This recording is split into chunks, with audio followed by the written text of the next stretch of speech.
Crossover. Oh, killer crossover. Just crossover. It just crossed him over nastily. Another victim to the crossovers. Cross him up and sit him down. The crossover is powered by Everlevel Concrete Repair in Omaha at everlevelconcrete.com. Boys, how are we? Yo. Hello. Matt. Hi. How are you? Great. Excellent. Nice. Ooh. What's A up? little tight. When I sit down in that seat for 4 hours and then I get up here and I start standing up and you got to start stretching out. Got to get the gluteus maximus activated. That'll get you. It will get you. The gluteus maximus will always get you. How are you, John? I'm great. How are you? I'm great. You bet on the Derby at all? Nope. I didn't even see it. Oh, wow. You didn't even watch it. No. Did you forget that it was on? No. You just made a decision to not watch. No, we had dinner plans. Anniversary. There is no way you are And- putting this on right now. Putting what on? Look, The Bad Boy Mowers Matt 2024 Rule's second Pinstripe best Bowl. win of his the coaching career. There are so many other things we could be watching. That's not this. There's no baseball on right now. There's no baseball. Wow, that's Thomas Fedoni. There's no Yeah, baseball. It sucks. There's no baseball on right now. Ended up, John, going to the same restaurant you went to on Saturday night. The Omaha version. Oh, yeah. Yeah. Well, you and everyone else. I mean, the. What? There's a DP Dough in Omaha? Don't even know what that is. You know what DP Dough is? Never It's like heard. a calzone place. Oh, no. They No. went to This Vincenzo's. was Vincenzo's. Wow. It was very busy there because you had a lot of yoggers, your people. Oh, yeah. Did you not call and set a reservation? No, we did. Okay. We did. I like Vincenzo's. But it was very, very That's busy, and there were a lot of the yoggers there. My buddy, Joe Capitale, took me to Vincenzo's for the first time for my birthday. He sounds qualified to go to a place And called he Vincenzo's. Joe Capitale was like, I love this place. This Yeah. is It's one of very my good. favorite They- Italian place. They do here a in very good Lincoln. job. And he brought me there, and he was like, get an appetizer. Get what you want. I had the chicken parm there. It was We did phenomenal. garlic cheese bread. And then I went to pay. He goes, no, it's on me. And he already had given them the card before we sat down. That's weird. They can just pay I know. afterwards. That's He- usually how he it just- works. You're You just put it That's down. a save the date for paying for my meal. Nice. What's up, we're John? We're coming up on the. Oh my God, Bill O'Brien. We're Holy coming crap. up on the play when. Oh, Dylan. when It's when- this play, right? When Dylan gets hit late. Don't you wish hit Dylan late. was still at Nebraska? It would make things a lot better. Say some. I mean, No, at this very did not. moment, as we watched with 2:58 to go in this bad boy Mowers Oh, look, Pinstripe there's Bowl, Nikhil Shorts. it's 3rd and 2. You're like, that is the coach of our future. Meanwhile, Bill O'Brien is freaking out What's about he something. mad about? I don't know, but he is pissed. He is really angry. But it was at that moment you're like, man, this is our quarterback of the future. And then in about 3 minutes from now, he's going to go running over to the fans and thank them for being there. And he's like, oh, man. Why he's hasn't a he leader. thanked them on Instagram, John? Some people are Yeah, he's asking. Not here anymore. Some That's people why. were very upset with Here that. we go. Are very upset. Shotgun sack man in motion. There's the fake Dylan! gun. Oh, Dylan's running. Why did he slide so early? God, Oh, that was He so slid. bad. That's right. That's right. He slid early. He slid early. way too early. He slid like a yard Too and a early to half slide. before the first Well, down. wait. This, Josh, do you remember my theory do you remember my Dylan Raiola slide theory last year? I don't. I remember you bringing it up, but I don't remember what the theory I was. said that I think Dylan Raiola, he did that awkward, weird fall forward tumble slide where he looked very unathletic because he was afraid that this would happen and people would get mad at him for sliding too early before the first down. If you notice Dylan next season, every time he slides, he's like falling, like he never really baseball slid anymore. He would He fall goes over. forward. Wow, look I at think that. it was inspired because of this. Game over. Nebraska. Everyone remembers Ramir Johnson, the Bad Boy Mowers Pinstripe Bowl MVP. Was this not your first Big Red overreaction? Yes, this was the terrible Big Red overreaction where for 30 minutes before the game, we were told, audio sounds great. Wi-Fi is really good. Everything's going great.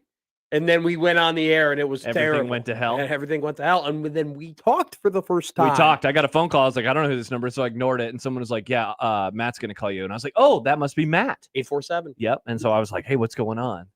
And I helped you. I'm not afraid to say my number on the air because it's actually already been doxed before. Okay, I wouldn't do it again, though. You didn't do it the first time. I said your number? No, I'm no. saying you. I, as in you. It's when Michael showed his number. That's right.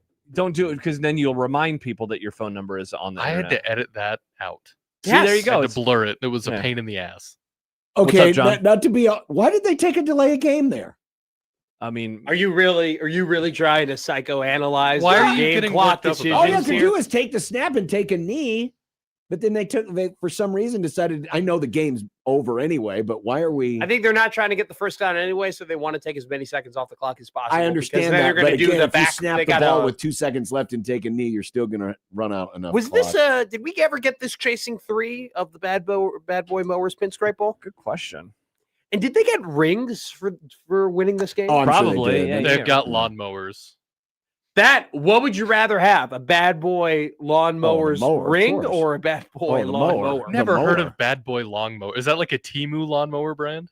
No, I have no idea what that is, but for, it's a lot of riding lawnmowers, bigger, more industrial lawnmowers. There is not, Matt. There is not a chasing 3 about winning the bowl game. Wow. That's weird. Well, Usually because that's- they didn't do the because chasing soon- 3s that year when they lost. not Because when they soon won. we're going to be transitioning to the Matt Rule They- show. Did they ever House release a rules. chasing 3 when they lost? No. That footage is there. Oh, yeah, of course. They Oh, record yeah. everything. That footage actually might be in Orlando, Florida, right now. Why would the Well, footage look be at in there's Orlando? Dylan. Look at him dancing. He's dancing. He's like, look at me. I'm dancing. I'm gonna have a bowl, and next year we're gonna go 9-3, and we're gonna go to a nice bowl, and I'm gonna be here until I And I'm decide to never go to the leaving, NFL. Except when I go to the pros. Yep. Imagine if time traveling never us leaving. could go back there Time right now, traveling us. walk on the No! field while Dylan's running around doing his dance and saying, "Hey, and in less than 18 months, you're gonna be in Oregon." Don't let me get excited, Murph. Is Don't let this- me get excited. Is this Nice. peak Dylan Raiola era Nebraska football?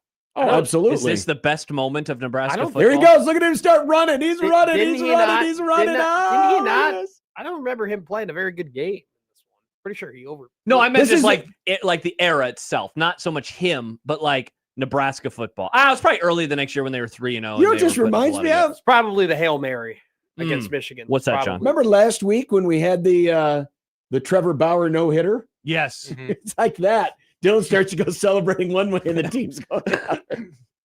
Nice. God. Of course, everything now in hindsight's like, "Yep, I saw it coming. Yep, I saw Well, it it's coming." funny because this was something because I missed it. I turned the game off and was like, paying attention to you guys. What a Nebraska classic. And immediately, like, I remember hearing from people like, I hated that how he handled it. And I was like, I don't even know what he did. And it was like, yeah, he just went and celebrated all by himself without his teammates. The celebration! You're right, John. In hindsight, but even in the moment, some people were like, this isn't good. Oh, what's the Oregon football classic? No, whoops. Let me. Oh, Everton's playing Man City. All right, cool. Oregon Football Classic is That's the Iowa game. Oregon. Oh, that was Oh, a good game. boo. That was a good game. We could That was a watch great game. It Imagine was your a- name being It was a Atticus good Sappington. game, but man, I was so bummed. I was Watch hoping that game in an hour, Nick. they'd lose. Who, Oregon? Yeah. I wasn't. I love watching Oregon lose. You wanted Iowa to win? I don't John like- hates Oregon. I don't John's like a Oregon. massive If John Iowa were to fan. do a 1 through however many teams there are ranking, Oregon would be near the bottom. Why Yeah. do you hate Oregon? I just don't like them. Okay, I respect that. I don't I- really I need just- an explanation. I just don't like them. I actually kind of like when I don't get an explanation. It's just like, yeah, can't stand them. can't stand you. Just not a huge fan. That's all. That's Just the same not a thing. Like huge people fan. ask me about the Knicks. They're like, why do you hate the Knicks so much? I go, do I need to give Well, you're a you-" Bulls guy. Yeah. I mean, for you, it's easy. We never really we played They never had Melo a and rivalry. In the Stoudemire. 90s, they did. What do you Yeah, mean? for like 2 years. I mean, that's not really a rivalry. That was They played them tougher than almost everybody else did in that stretch. No, the Pacers. yeah for I like said 2 years. almost everybody else. Thank you for This listening. isn't Cubs Cardinals here. It was a nice little. Cubs nice Brewers, pretty intense for my generation, in my opinion. Cubs Brewers Which might is- end up which being is sad. Cubs Brewers might in 20 years might end up being the bigger rivalry than Cubs Cardinals. John, Which what's is like sad. what's an NFL Am rivalry? I wrong? No, you're not wrong. It's just sad. John, what's an I think NFL so. rivalry from like the 80s that no one ever talks about now that people like my generation like that team's like Colts Patriots. The further we get away from that, and now it was because of the quarterbacks. But like Colts Patriots was like the rivalry in Hey, the league for hey. years. And you probably don't even I like, don't have a man. genuine memory of it. those games rocked. Do you know Every what- year do you know they what were the- like the biggest Do game. you know what the Colts Patriots game I remember right off the top of my head? It's the one. It's Deflategate. It's the one with Andrew Luck in it. The AFC Championship? Yeah. Yeah, that game sucked. Meanwhile, so Joey did the schedule thing today. if he would have been doing schedule predictions in 2006, Yeah. like that game would have been where you're going to put Colts Patriots because it was the biggest game of the year every year. I clicked on Joey's link and it wanted me to download a Google Doc. I saw on the that too. I phone. think he might have shared it wrong. Yeah. Yeah. I'm like, I can't even see it. I guarantee you probably gave the He was Bears, doing week by week He inside of there. definitely, threw the Bears a wrench. So what's the 80s rivalry, John? Is there one that probably the Redskins versus somebody? But I mean, those would probably be yeah, maybe he's right. Like Washington, San Like Francisco, all those teams not who were really. great. No, I mean, they were all great, but there wasn't like a 49ers, Giants. Yeah, there had to be like an Eagles. An Eagles. I mean, something that's from the about 70s. as Not the close. 80s. That's about as 70s. close as it's going to 70s, get. I can't think of anything. Aaron and Papillion says Broncos, Browns. Like, Again, that was a 2-year. look. That was 2 AFC Championship games in a row. the easiest Damon says the Giants. easiest answer will be in 20 years the kids won't really know why the Bills and Chiefs had such a big rivalry. That's going to be a great one because once the quarterbacks are gone, It's Bills gonna and be Chiefs, done. no one will ever Right. care again. I actually tried telling my Chiefs fan, like Dan, who's a big Chiefs fan, my roommate. Like I tried telling him, I was like, like Bill's probably your biggest rival, and he was like trying to deny it. I go, what do you? The Chiefs? Yeah. Yeah, right now? Yeah. of course. I was like, why are you denying that? Like you play them every Yeah. year in the playoffs. And by the It might way, be you're Eagles. winning. No, it You're might be- winning might that be- might be rivalry. Chiefs Eagles. That might be their biggest rival because they at least beat them. Nah, I guess Bills do beat them Bill in September, in in the regular October, season, and yeah. November, But never anywhere else. not in January. I think they're, Nick. you know what, the one that we'll look back on and be like, damn it, like I can't believe that didn't have more legs was Bengals Chiefs. That had some real legs. That's because, like John said. That was a 2-year. That was really fun for 2 years. well, because the Bengals actually did what nobody. That's they the went one. into Arrowhead. Isn't it incredible how Patrick Mahomes is so great that there will be quarterbacks who build their legacy off of beating him? Yeah, for sure. Like that's it's just like Brady. If Burrow did not win that one game, how would we think about Joe? We Burrow? wouldn't. I mean, he would have been like, oh, he's a fun quarterback. Yeah. But he would be like in the, I mean, he'd just be a lot of stats and no wins. There would be. I don't think he'd be in the top 4. Honestly, I think he would be like the top 3, and then he'd be the 4th guy. He is still in the top 4 They're good because flopping, aren't they? of that. Yeah. When Mike Sando does his quarterback tiers thing, which I look forward to every summer, it's a marking of the end of the summer with football almost here. Man, we're having a good discussion, and Having now great. I know. Look at this flop. What they're not going to show the replay of is him rolling he's on still- the ground. he's still going. on the ground. These people He are did what? such actors. 6 rotations on the ground, going like ah. He looks like Embiid. Anthony says Raiders Broncos. Was that big in the Well, 80s? It was, but again, that's a divisional. I'm trying to think. Yeah, we're I'm trying to think of of non-divisional rivalries Yes. where you aren't guaranteed to play twice a year. Bonus points if it's cross 49ers Giants is probably the closest. How many times thing. did they play in the playoffs? 1, 2, at least 3 times, maybe 4 Was Bears in the course of a Redskins? decade. I was so going to ask, it's- was there any Bears in the 80s? Bears, Redskins. And my dad hated the No, Redskins. they all went extinct. They came played. back They recently, played 2 though. playoff Mm. games. Yeah, my They dad. played 2 playoff My dad games. They couldn't did- stand the Redskins. Was Dolphins Chargers ever anything? Because I feel like a lot of old head Dolphins guys don't like the Chargers. Well, for there's some there's reason. Well, this there's the- super memorable game. the famous. It's the game. longest game in NFL history, right? Mm, Or one of the It's longest. one of the longest. It went into double overtime. It was in Miami. Mm. Everybody was super tired. And then the Chargers the next week, so they played in that game. Super humid, super hot. And then they played in the, what do they call it? The Fridge Bowl? Freezer Bowl. Freezer Bowl in Cincinnati. Cleveland. And it was like 100 degrees colder. And Is their there offense a sucked. is there a current non-division rivalry that might be brewing that like is you think could happen? I have one. Okay. What about Rams Bears? I mean, they played what, once? They've only. Do you But think I'm it's saying- brewing or do but you I- just want it? No, I Good question, want it. Nick. I think it'd be a great. I think if the Bears and the Rams are going to have sustainable success, it's more so falls incumbent upon our shoulders to hold up that bargain of the deal. I'll give you one. But could LA versus Chicago, McVay versus Ben Johnson, Caleb versus Ty Simpson? I mean, the They got to stories- play. Yeah, if they play. Caleb versus not throwing interceptions in overtime. I mean, Yeah, A battle. Hey, you can, man. You won the battle. You can do what. I'll give want. you one. And this is, again, I don't know. I mean, anything's possible. they played. Maybe Washington Chicago could be an interesting one because of 1 versus 2. If Jaden Daniels ends up, getting his act together. and yeah, not well, being a not one-hit- act together, just don't get hurt. Well, that might be hard. San Francisco, Philadelphia. Those two, everybody about that rivalry hates each other. Yeah, And I get a front seat to this, And wow, she hates the Niners, and the Niners hate the Eagles. East Coast versus West Coast. East Coast You know versus what? West Coast. If they had Which is like funny because they're not even the best team on the West Coast. That's true. Haven't the Eagles have played the Buccaneers a couple times in the playoffs? And they always lose. The Yeah. Bucks always beat the Eagles Yeah. in the playoffs. It's really, really weird. I'm That's trying an to see if there's interesting any one. others. I'm That's so looking. random that's And that's a Colts- matchup we always get. Yeah. Tampa Bay versus Philly. What were you going to say? Yeah, there's John? a few. I mean, there's always, we'll go through a few of them, but I don't know if there really is a one right now. I'm looking at recent playoffs because I feel like you I have think to it's have Kansas import- City Buffalo. Yeah, Kansas well, City, that's Buffalo. easily Kansas City, number one. Buffalo The is. fun outside of question that is then what would is- even be number 2? I don't think there is. There really isn't right now. It's funny because, the Eagles have been consistently good for the last 6, 7, 8 years. The Rams have been consistently good.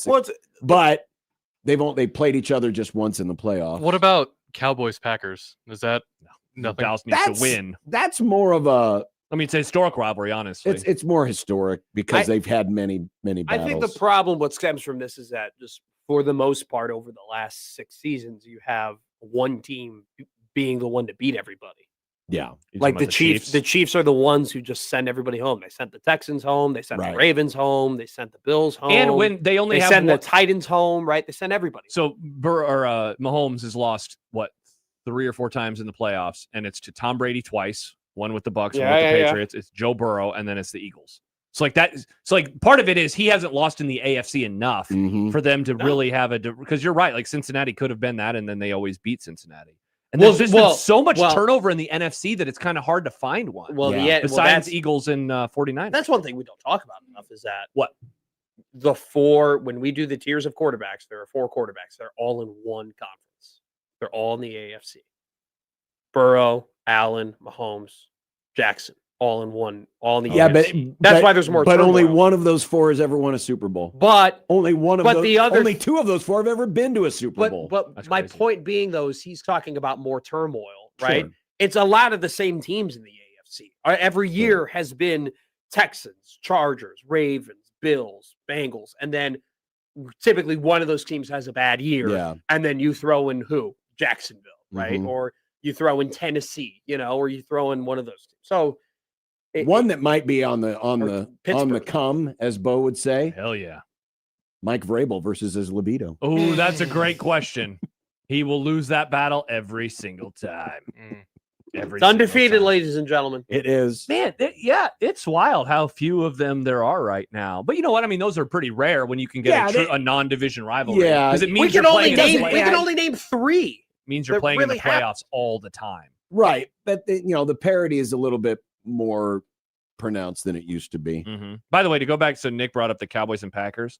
So one of our great listeners, Sam, I saw him point this out a few months ago. This rivalry goes in these really long stretches of one team absolutely dominating. Yeah.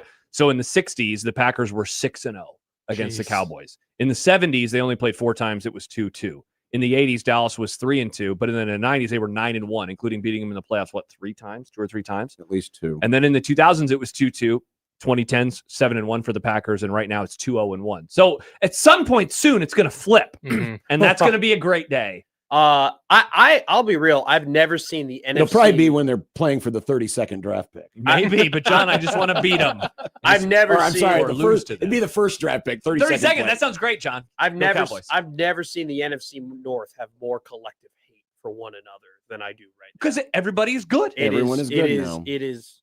But The that Lions incredible. are keeping up. But that How division's well- always had a good, But healthy. if run. everybody's the good, nobody's embedded good. storylines though are great. Like the Packers Bears has always been there, but the Vikings have been keeping the Bears part of the bargain over the last 10 years in terms of the Packers rivalry because they're the only one who beats them. Mhm. And then so the Vikings and Packers have a legit rivalry. Well, plus it helps that like Ben Johnson is like one of the few offensive minds in the NFL that is not a part of the McVay I know, it's Shanahan awesome. tree. I And think and then it's they so have sick. the what did he say in the offseason that got everybody pissed off? I wasn't born on third base or something like No, that. it was or, that, but it was something about losing to, or like the best part about the job or whatever. It's beating LaFleur. Like he said something like that. Well, he just hates LaFleur. Yo, he He just despises he him. can't. Yeah. But then all of them hate him. He made some sort of What did comment he of say? like he made a backhanded compliment at I didn't know somebody's dad or something like that, or I didn't know somebody's like I wasn't. He made some sort of poignant Mike Shanahan comment. Here it is. Okay, so it was his first press conference.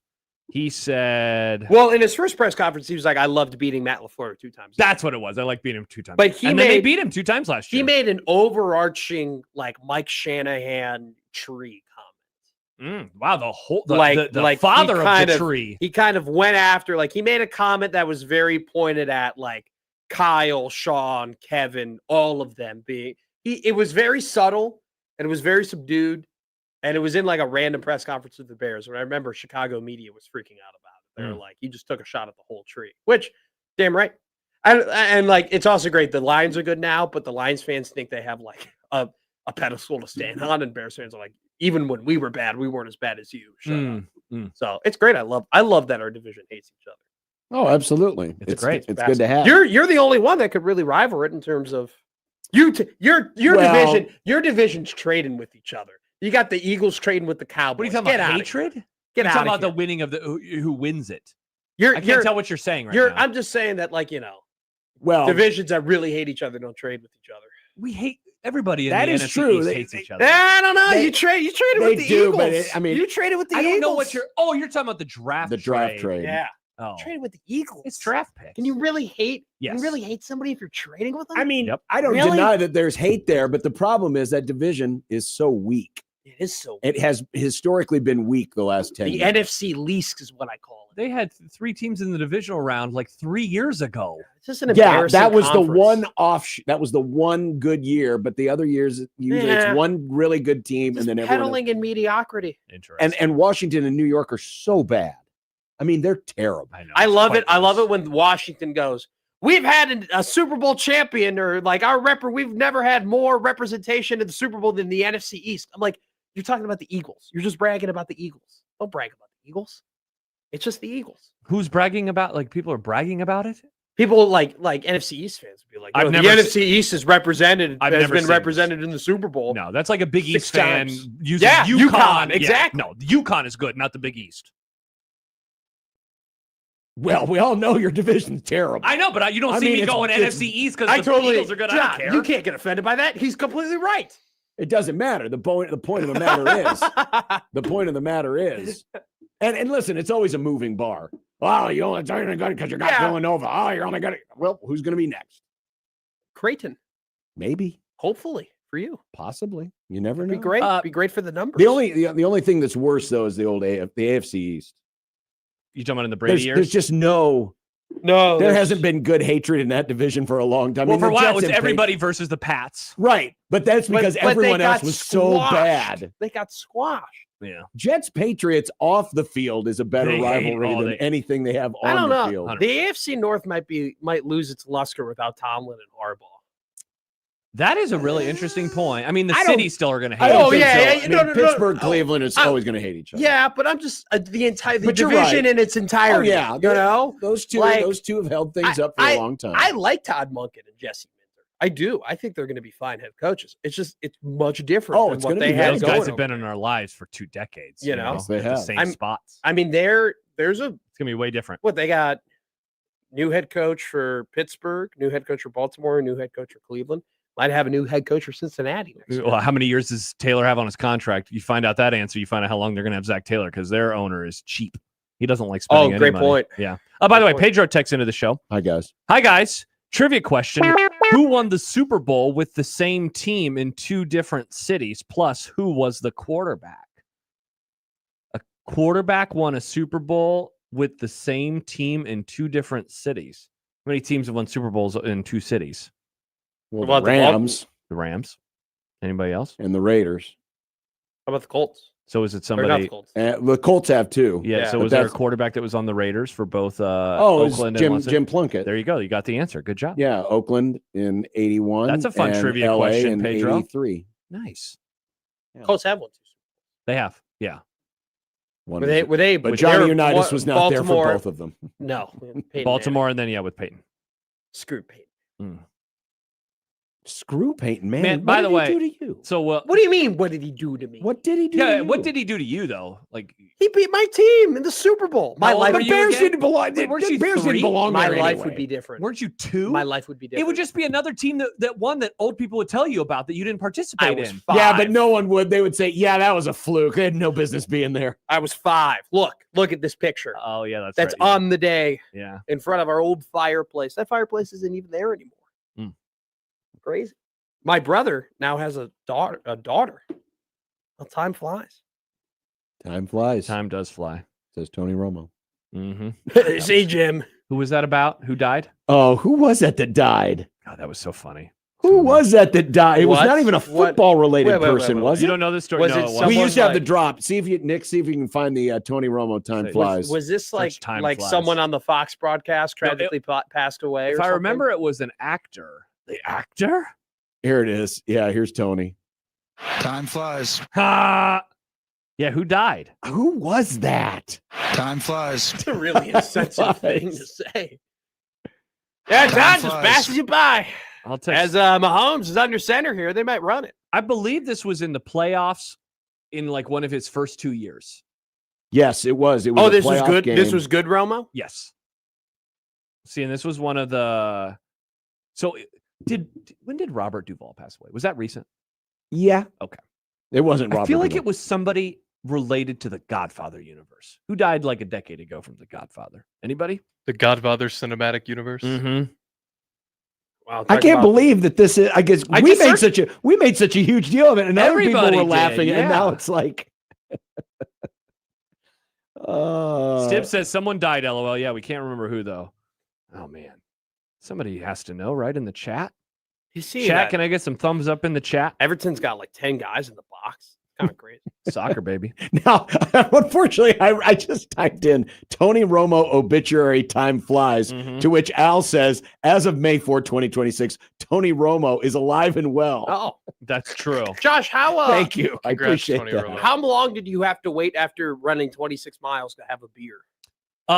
When did I text you yesterday? That's pretty much when I popped I think open like the 2 crowler. o'clock. Yeah, it was, so I got home and I had Popeyes, of course, to celebrate. Yeah. And that was great. And then part of it was I didn't know if I was going to take Banks for a walk or not to stretch out Sure. the legs. And then eventually I was like, no, I'm not going to. And then I was like, it's time. And so I had a crowler, split a crowler That's with my nice. wife. That's one of those things. Neglecting your son because you were tired. We went for a I walk this morning. It's just one of those things where it's like I was thinking about it last night to myself. I was like, I'm never going to feel the exhaustion of running 26 miles earlier in the day. What was your time? 2:59:47. Thank you, Matt. Nice. 2:59:40. The exact time I ran in Chicago when I broke 3 for the first time. Pretty nifty. Pretty That is cool. Pretty nifty. I would have Chicago! I run a lot of marathons that give you a beer when you finish. Yeah. Like Chicago, they give you a Goose Island. And So so they give you a goose. okay, settle down. And so I'll have that I one right wouldn't- away. I don't know if I give you a goose. You give it the green goose or yellow goose? No, they have a specific one for the marathon. Oh, It's really? pretty tasty. It's a yeah. running goose. Yeah, and Lincoln sadly Nice does thing. not do a marathon beer, post-marathon beer. But Yeah. Boston did, so I had a beer. No, wait, did they? Maybe they didn't. Is But in John Chicago- Rothstein going to do that happy hour at Lincoln? Did he think that just kind of skated? No, on he by? tweeted about it. I think he said like if they would have gone to the Final Four, he was going to do more. But I think he said appetizers. Appetizers, was yeah, if he went to so- the Final Four. I think he said this month. I think it's going to happen this month. Johnny, you still searching for who I, died? this is going to drive me nuts. All right, This here- is going to drive me I nuts. think, John, and this is such a weird memory of mine. I want to say it was in a Patriots playoff. That's what game. I think too. I think did the 2017 Patriots. I think it was that team. Okay, who The did they play in the playoffs? 2017. Time It flies. was the Titans game. Okay. I was Okay. going to say It was January 13th, 2018. Who died on January 13th, 2018? We're going to find the answer to this question. Good investigative journalism. Wow, this is a lot. Okay. What did I say, Nick? January 17th? Is that what I said? So you said the 18th. 13th. Oh, Okay. it was former umpire Doug Harvey. That's what. Okay, let's look at some deaths. Let's figure out who this is. A lot of I these want to guys- say, wasn't there? It wasn't one of the a longtime CBS producer. I thought it was someone like not no offense to this person. I thought it was someone famous. I thought it was How- someone really, really famous. I thought it was an actor. how you guys like are The talking actor? right, how you guys are talking right now is how I imagine how people used to like you meet somebody somewhere and you go through the yellow pages to try and find out who they are and what their number is. Yeah, is that You what ever people have used to to do? You ever have to do that before, John? Like I met this girl, her name was Diane. She did that. We got to find Diane's number. Her last name began with a Y. What was why what? She said it. She went to Princeton. So she'd probably be a Massachusetts number. Are we sure that this actually happened, or are we getting Mandela effect? No, Oh, no, right no. now? Well, we have the Mandela? drop. Time flies. Maybe he was just saying that about time. No, he was not. He was Maybe definitely. Tony Romo's just getting I'm really going to weird say and very introspective. confidently that I do not think that you guys would have just done the time flies. No, for time we flies. we sake. spent some time on this. We did. We had so much fun with it. We spent some time All right, on this. I'm just looking up actors who died in early 2018 to see if there's any of these that look familiar. What was the Sorry, date of this sorry. game? January 13th. Oh man, I'm way past the. January 13th, 2018. I'm pretty sure it was a recent death. Wow, I can't find Wait a any second. of it. It was Keith Jackson. Oh, Keith Jackson. It was Keith Jackson. He died the day before. He died on the 12th. It was Okay. Keith Jackson. Wow, you guys sound really excited about this. I'm excited We're because excited we to know figured it the answer out. to the We sleuthed this, and we figured it out. Time It was flies. Keith Jackson. That felt like a 'Cause- whole minute between you finding out. Nance was going all poetic about Keith Jackson this, Keith Jackson. And then we got from up time. It's like when you know, Matt, this will speak to you. You ever do a show after somebody dies and you're like, I have literally no input that I'm going to offer here. And so you're just like, he seemed like a really good person. That's what he did with Keith Jackson. Yeah, that was This is some advice that I will offer up to everybody listening in the audience, even people who don't have a radio show.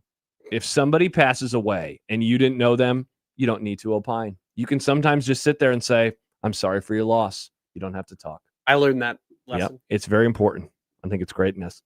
I learned that lesson very on, and then something unfortunate happened, and that actually made me a lot better for. There you go. Yep. I'm surprised that it is Good lesson not. was taught. Yeah, I can't find any story about this. I thought everybody had fun with it. We did. I thought everybody outside of us had fun with it too. I would not be surprised if this was a dawn from just unsportsmanlike conduct on its own.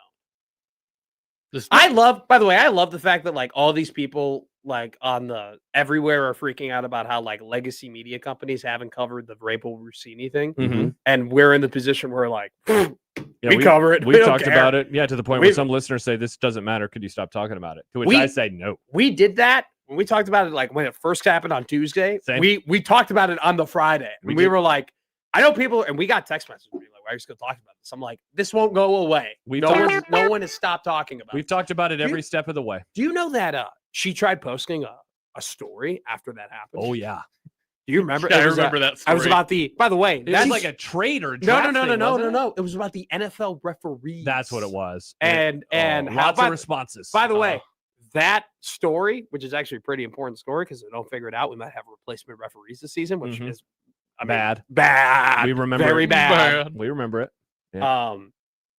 Well, do you know what they're doing? It's funny. They don't want to do it, but if we do have replacement referees, they're going to basically ref entire games from New York.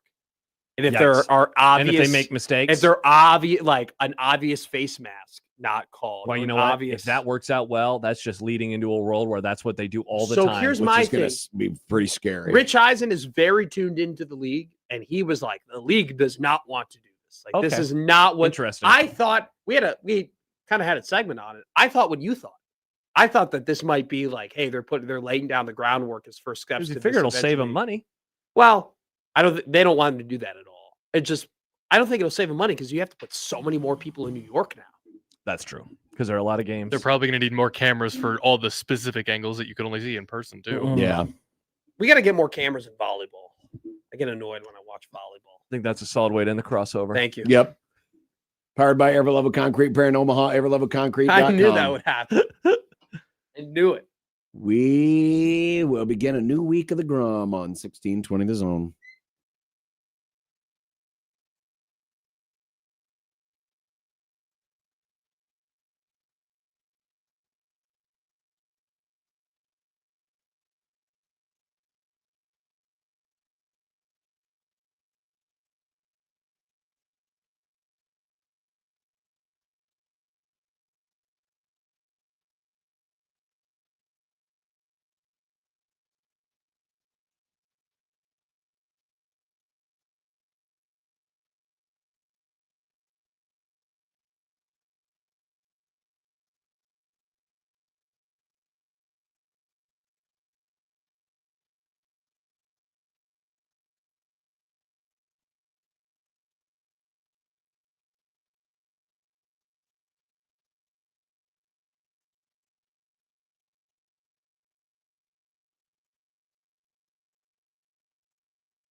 KOZN. Unsportsmanlike conduct on 1620 The Zone. Husker Athletics, Creighton, and yes, UNO. Don't miss a moment, they'll give you your fix. They're on every day from 2 until 6. Spend your afternoons with John, Josh, and Nick.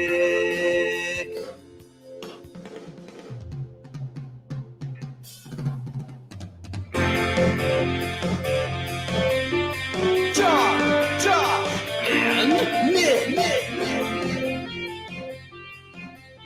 They'll show you what sports talk really is. All right, you people. And I do mean you people. In what way? What happened?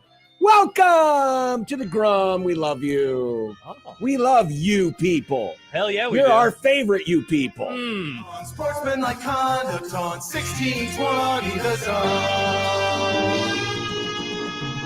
Husker Athletics, Creighton, and yes, UNO. Having a favorite you people implies that we have a least favorite you people, John. Oh, Rank your favorite absolutely. races, John. Go. Absolutely. You know what my least favorite race is? The burner community. Oh, wow. You're out on the burners. I thought he was going to make a Boston Marathon joke. I did too. I thought, yeah, when he said his favorite race, the Lincoln Marathon, because it, changed my Sunday or whatever. No, it didn't change anything. I was home. Exactly. Then why do I you was home bitch all about day. it every year? Well, because I don't think you people, and this time I mean it in a bad way. I don't think you pay enough to borrow my streets. Really? Do you live anywhere near the course? What's the furthest south you get? I'll open up. How do you not know your Lincoln geography? Dude, every time we run on it, there's this one stretch where because I was with Whitney for a good. Oh, were you like holding hands like Thelma and No. Louise? No. Did you jump off the cliff together? Nope, we're not weirdos, Are John. you We're doing just, a little skip? No, What? we're Is there something wrong with holding a man's hand? well, during a race, yes. Hold my hand, John. So we're on the. Here we go, John. The furthest south we go is whatever that is. Whatever. I don't You know gotta what it zoom is. in on it. I'll Yeah, zoom in. okay. I figured you would know. Is that Nebraska Parkway. Slim Chickens? Nebraska Parkway, right there. Where are you turning north? What Street are you turning north on? Well, so we go. You go north on 20th. We're coming south from what street is that? Why isn't it Are you giving me coming a street south on number? 48th? Is that 40th? That- Probably. That would be my guess. Why isn't it not giving a number on this? There we go. What a South 48th Street. All So right, we're at you're 48. 48th and Highway 2. Yeah. Or Old Highway 2. Yeah. Yeah, that's just Is that anywhere near where you live? No. So we don't even affect you. You live so far south. This doesn't even affect you. yeah, but I want property tax relief. By the way, we're on this stretch Yeah. for let's see, 1, 2, 3. We're on that for basically 3 miles, and it's a sidewalk, and it Yeah. is so cramped. And I said to Chris yesterday, I go, man, this lasts forever. I'm just ready to turn because then once we get here, we're running in the street again, which is nice because it's like a lane because you're wide lanes. you're taking up all of our precious traffic. And you know what's going on once you do that? People are out cheering and saying, "Thank you for running on our roads. This is great." No, they're not. They're cheering though. They're cheering as the winners go by, or winner, as it were. One person won the race. It was Yeah. nice to see all the Who support. won? Oh, guys, way faster How do than you me. compete? It's like Why would I competing know? because I you're don't look competing up in who an event. won. I don't look I'm sure up. Matt Rule knows who won every game he Well, participated in. Not him. I wonder if this is what it feels like to be a horse in the Kentucky Derby. Connor Who won? McDonald. Exactly. That's a great point. Wait a second. This can't be true. This is a great question. Do the marathoners actually know that they're in a race? I Apparently know. not. They They just- don't know who Or won. are they just running in a group? I figured the winner would be like up on like a pedestal or a podium or a throne thing as you all, arrive there. Yeah. Of course, some of Jacob Vanderplatz, or is it Platz? Plaats. That's probably Platz. Jacob Vanderplatz. He ran a Wow. 2 hours and 21-minute Good race. job, JVP. Good job by you, Jacob. Good job by you. that sounds like a What What are you was gonna his say? time that sounds like a live golfer. 2:21:13. Jeez. Yeah. Sounds like a live golfer. Oh yeah, that guy. Be does. fast. That guy probably golfs. I know the first female, Taylor. I know her. I had her on my old running podcast. Shout out to Taylor for winning the marathon in the women's division, 239.59. Great. But you race. didn't even know that until I made you look. I it actually up. didn't know that she won. I knew that she was going for an Olympic qualifying time, and she just missed it. But that's awesome. Oh, that what's she the finished. standard? For women? I think it's 235. Ugh, Yeah, that's fast. it is fast. Good job by you, Nick. Thank you. I just want to congratulate to a all runner. of you who you all traversed that marathon 229. in less time Oh. than it takes most people to drive from North Lincoln to South Lincoln. Nice. That is definitely true. Got him. That is definitely true. Well, welcome to a new week of the Grum, everyone. Oh, it's great to be Hello. back. And I just realized I forgot The the Grum whole down. time. The whole John didn't time. know that some websites have a forgot password button. I said it has a button. He goes, no, it probably doesn't. Well, I've never had to use it I've there. never seen You a never website had to that use a doesn't forgot have- password No, button? not on that one. My name's Not John. on I have that a big site, brain. I remember because- all my passwords. Well, I mean, I do remember my passwords, but unfortunately, for Because it's all the some same reason, this password. one got changed. Hmm. But who knows? We're back, baby. Folks, But we are back. Yeah, we had a busy commercial break. We were chatting. We were trying to book a guest for later this week. We were trying to book a guest for later. I think this we week. might. I think we might have gotten somebody. Nice. Yep. So we'll lock that down potentially. Nice. I hope everybody is ready. It is the time of year where we will talk to an NBA guest once a week, just once, and it's just for like a month. Because once John ventures off into the College World Series, then I guess then we'll probably do another one that week. But then it's the NBA Finals. The season's almost done, Nick. One time a week for the next 6 weeks. That's it. But it's great. The NBA, the you association. mean months? No, Nick. I mean, I'm weeks. going on less than 5 seconds of actual NBA playoff game I have seen. Wow. I watched I so much basketball this week. think I'm going to be able to make it to the finish line without getting to a full minute. You'll start watching. I don't know. Now that your The Celtics have been Cubs are in eliminated. first place. I watched some of the Cubs yesterday. I saw the tweet from friend of the Grum, Jesse Rogers, with the video of the flags, and I was like, I'm going to turn this game on. And I did, and then the sun came out, and there was no wind. There was these women sitting behind home plate. Their hair was fine.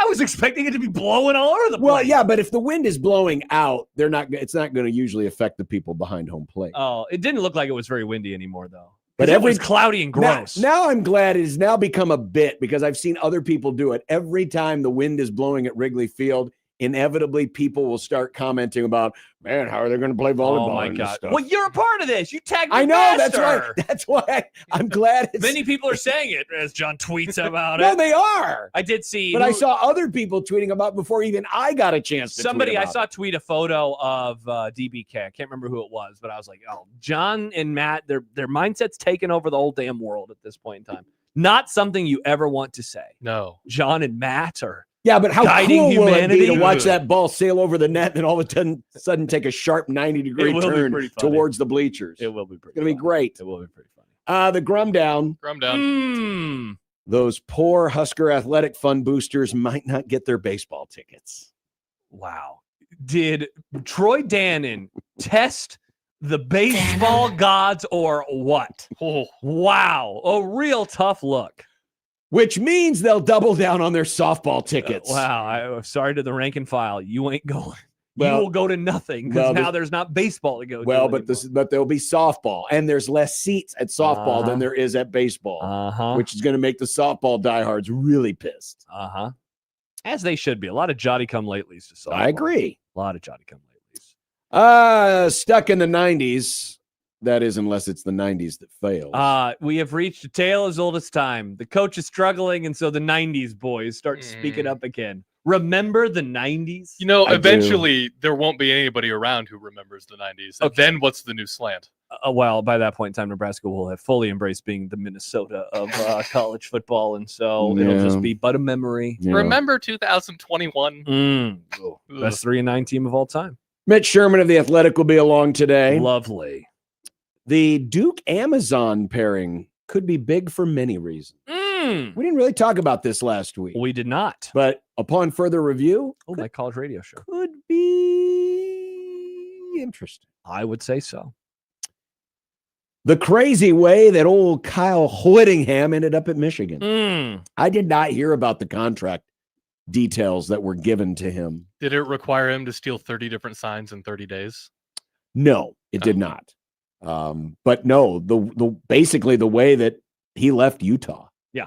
Was Very strange. Was very strange. Mm-hmm. Michael Severe Monday, computer battery pending. Oh, that's a good call. Michael, Hopefully you're charging yeah, I that heard he- laptop. Yes, Michael, plug in your computer now. I heard he just stopped talking last week. He did. He's like, "Oh, me," and then he left. Thankfully, it was at the end of the conversation. Yeah. We were like probably a minute or two from saying Yeah. goodbye. Boston's gone fishing. And the buyout is how much? Huh? Oh. I just want Matt's prediction to come true. That's So we'll all. actually dive into it. Okay. Well, don't hate that I idea. saw the video in Like question. Scrooge the McDuck diving into his master gold. video. Oh, the other one. Because I've not seen this. Yeah.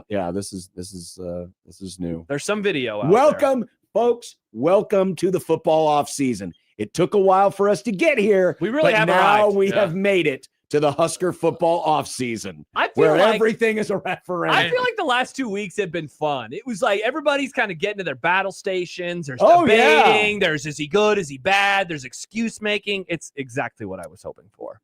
Hell yeah. Also, May the 4th be with you. Star Wars. But- what do you mean? You but like Star Wars. I just hate May the 4th be with you. Wait until Revenge of the 6th. See, I hate that too.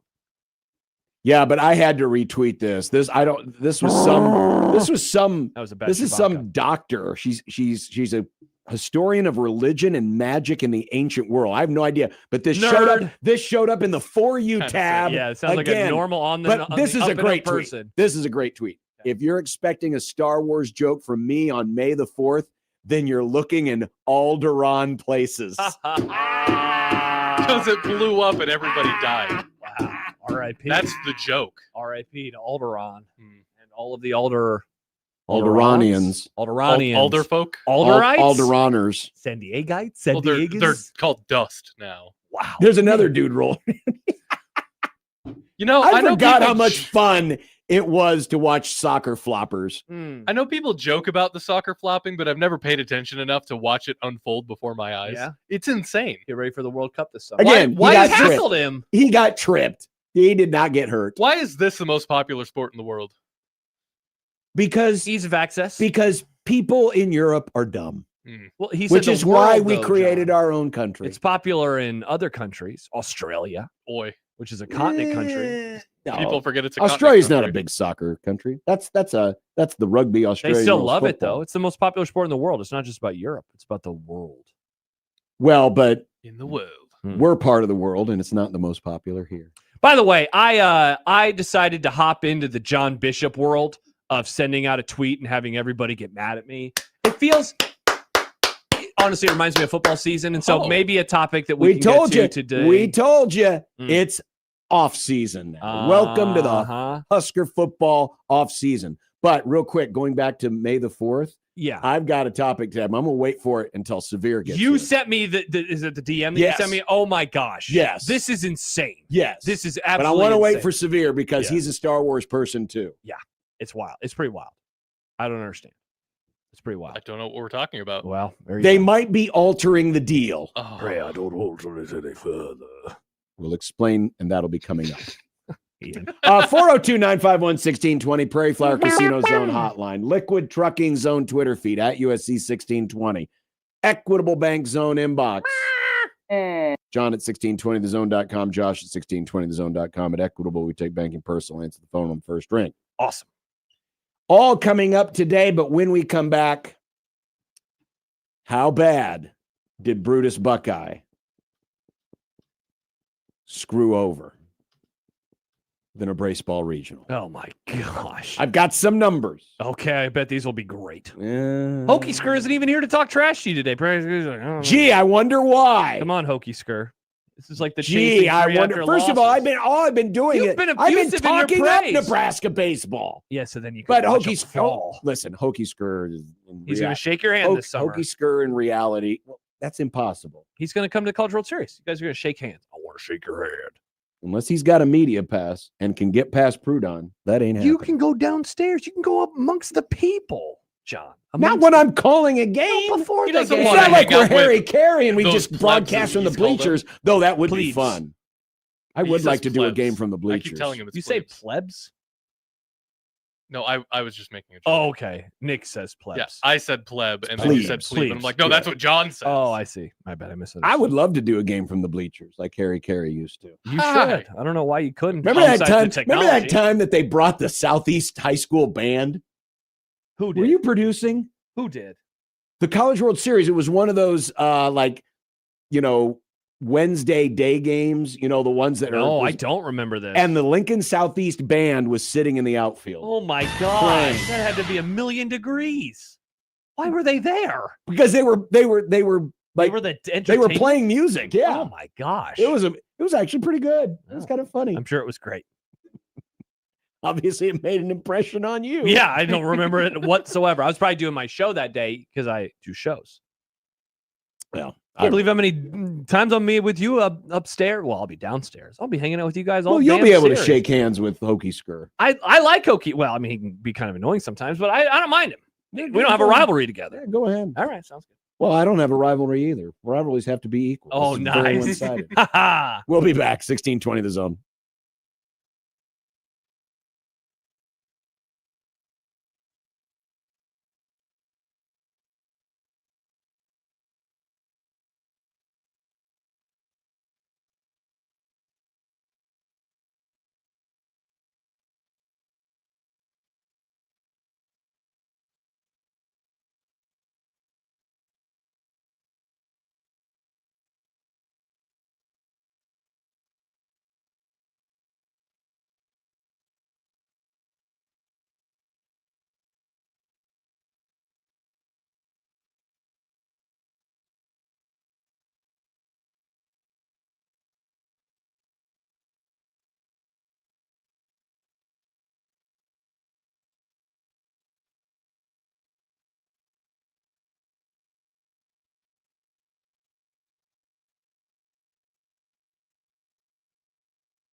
Bananas and Banger sweepstakes. The game's coming up. It's less than 2 months away.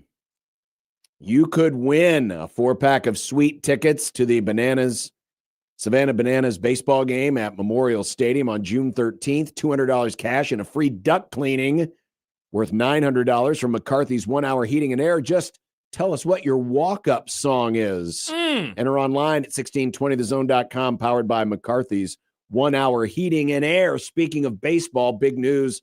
We'll certainly talk about it tomorrow with Farron. The 2-time defending AL Cy Young Award winner, Tarek Skubal, will be out for 2 to 3 months. Arthroscopic surgery, loose bodies in his left elbow. What does that mean? It's usually like bone spurs or bone chips, or God. usually Bone spurs. Usually. Nice, Nick. Ouch. And that's a contract here for him too, right? Yes, but Ball knower. Famously, there may not be any contracts to sign because the players might be baseball's locked not out. going to go away forever, John. Yeah, You'll but if sign they're a locked contract for- eventually. But if they're locked out, there will baseball be movie. no action. But eventually he will sign a contract. I understand The that, but sport I'm of just baseball saying. is not toast. I'm just excited for you guys to finally get into the NPB. I'm not into the MLB, so why would I get into a different, lesser garbage version of baseball? Is it lesser? There's a lot of great pitching over there. Yes, this sounds like the one time I said something about how walk-ons aren't as good as scholarship players, and a bunch of dorks got mad at me. Yep. That kind of sounds like what Nick Now, just I'm did. not saying they're better. I'm just saying they're not as bad as you think. I they said are. it, but you said, is it lesser? The answer to that is Yes. thank you, John. Well, speaking of lesser, Oh, Nebraska's chances of the ability to. where did it go? I can't believe it's gone. Where did it go? What is wrong with you? This is right up here. ridiculous. It was right up here. Who keeps messing with our stuff? Oh, it's right here. Nebraska's Oh, there it ability is. to Host a playoff game. took a massive blow as Nebraska lost to the worst team remaining on its schedule. Now, normally when you lose to Ohio State, that's not a terrible It's thing. good. If Nebraska loses to them in football this year, we'll say that's fine. But this isn't football. Oh, it's baseball. Oh, boy. Mm. And not only lose the series, he got swept. Mm. Got swept. Mm. So as a result, the RPI went down 5 to 18. The DSR, these are all three of the major rankings components that the committee will use as part of their process to determine teams to make the NCAA baseball tournament. The DSR was down 6 to 29th, and the KPI was down 3 to 20th. And this week, no midweek game because it's finals week. And They they'll are play, students. I forget about that. they will sometimes. play Iowa Oh, in the final home games of the season this weekend. And they could be literally the final home games of the season, as Nebraska may not be hosting a playoff game. So Bland had this in his story today. Of the 80 post-pandemic regional hosts this decade, 78 of them, 97.5%, entered selection Monday with RPIs of 19 or better. So they still fit.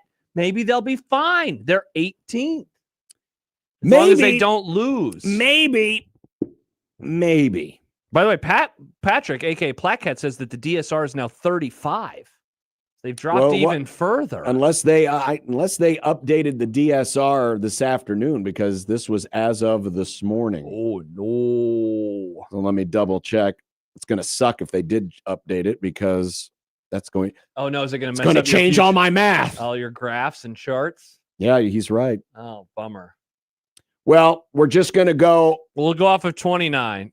We're just going to go off of what it was this morning. Okay. Because what I wanted to do was, because it's not just the RPI. Everyone likes to latch on to the RPI because it's the easiest one. I mean, it's the longest tenured one.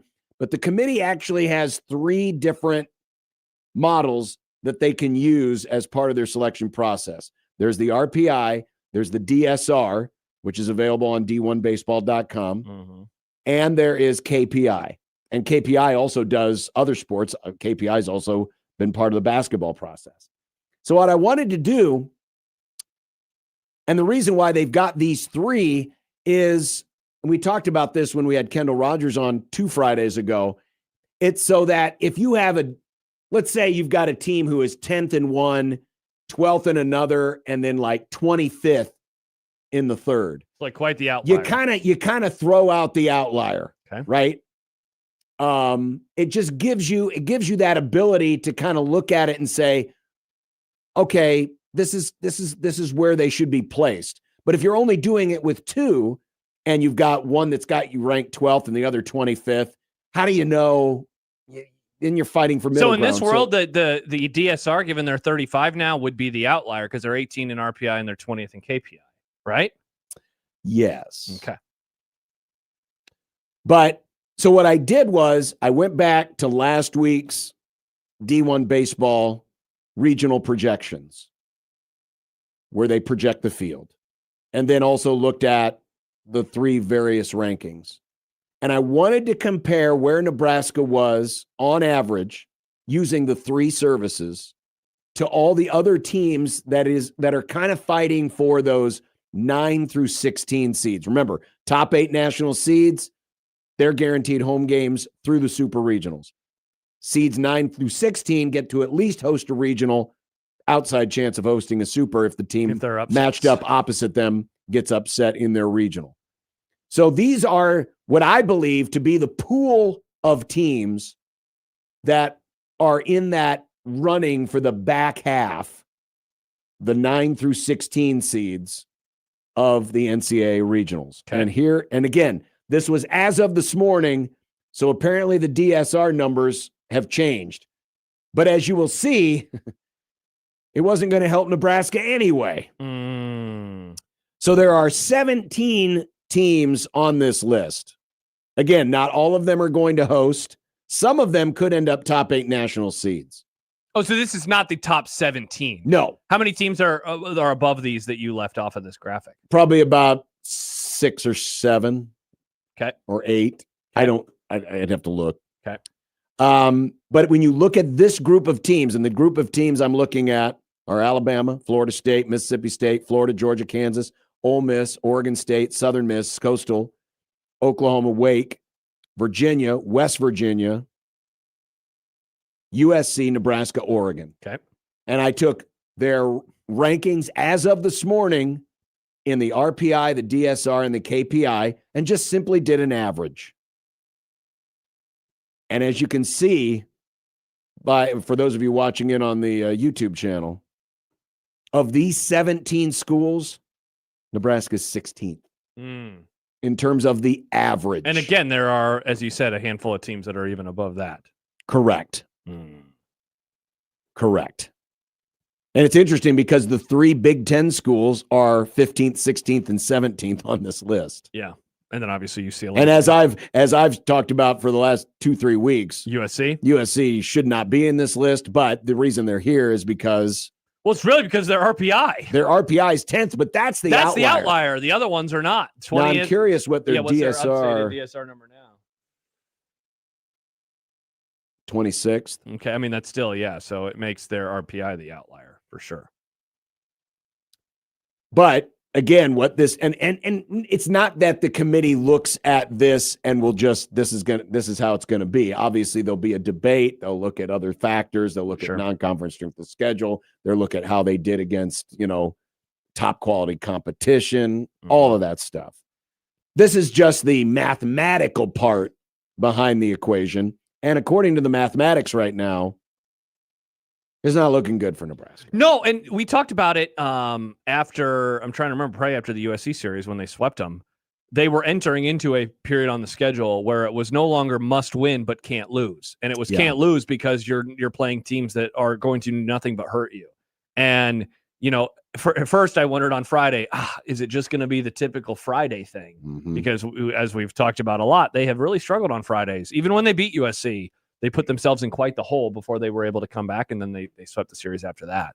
But the bad play continued. I mean, and yesterday it was just like I saw what's the old scholarship number? I forget. It was 11.7. 11.7. Yeah, and that Twitter account was like, watch Nebraska's chances at hosting go bye-bye as the home run. As the seventh home run of the game disappears out over the right field wall. Yep.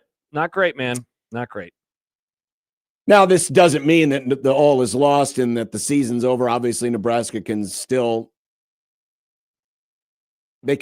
host a regional, but I think now they almost can't lose, especially to the teams left on its schedule. That's the problem, yeah, because they're not playing anybody good. Creighton stumbled this weekend. They're like 90 now in the RPI. In fact, let me get the updated. I'm just going to be quoting RPI here. Iowa's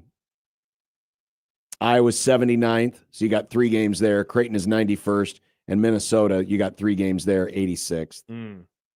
I mean, those aren't going to help you a ton. Yeah. In fact, all they're going to do is hurt you.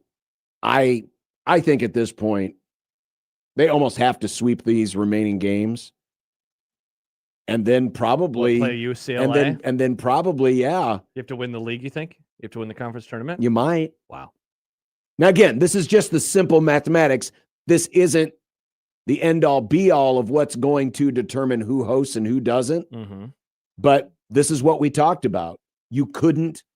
I mean, could they have gone to Columbus and won 2 out of 3 and been okay, dropping 1 game? I think so. It seemed like that was the math after last week, that if you go 2-1 in the remaining series, that you're going to be okay. Yeah. Or at least you're putting yourself in a pretty solid position. And one of the other problems you have is a couple of the teams that are on this page with you are teams that you have played and have beaten you. Oregon and Kansas being first and foremost. And again, that doesn't have to mean that they'll automatically host over you. But if it does come down to a tie on all other fronts, the committee's going to say, well, who won the head-to-head? Well, Oregon did or Kansas did. And that could, send things in the opposite direction. Yeah. So I think Jack Mitchell can put the RV away. Well, that's too bad.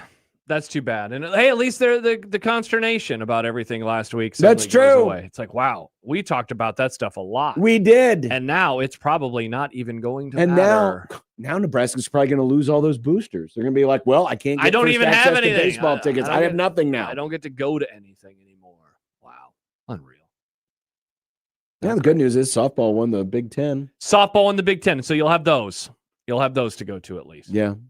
Wow. And they could end up hosting more than just a playoff game. It's crazy, man. Like, this has been a really good team, a really consistent team, and they picked an awful time to perform to this capacity.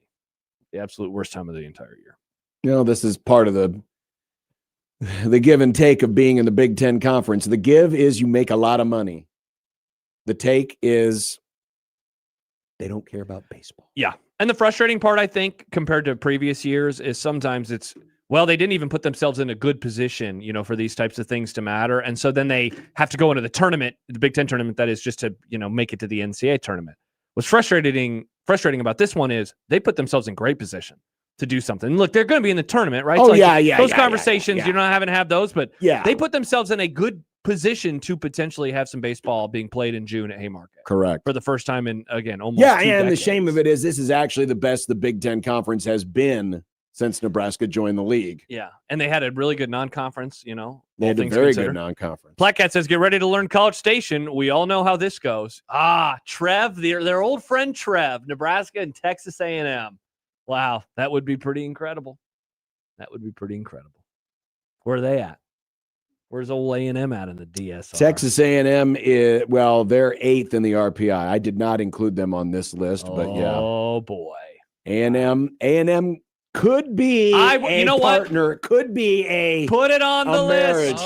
Put it on the list. Nebraska will be in a regional opposite Texas A&M. Put it on the list. Texas ass and more ass. Now is this they're going to College Station to play in the regional? Yes. Okay. Yes. Nebraska will play in the Texas A&M regional. They will play in the College Station regional. Yes. Oh, sorry.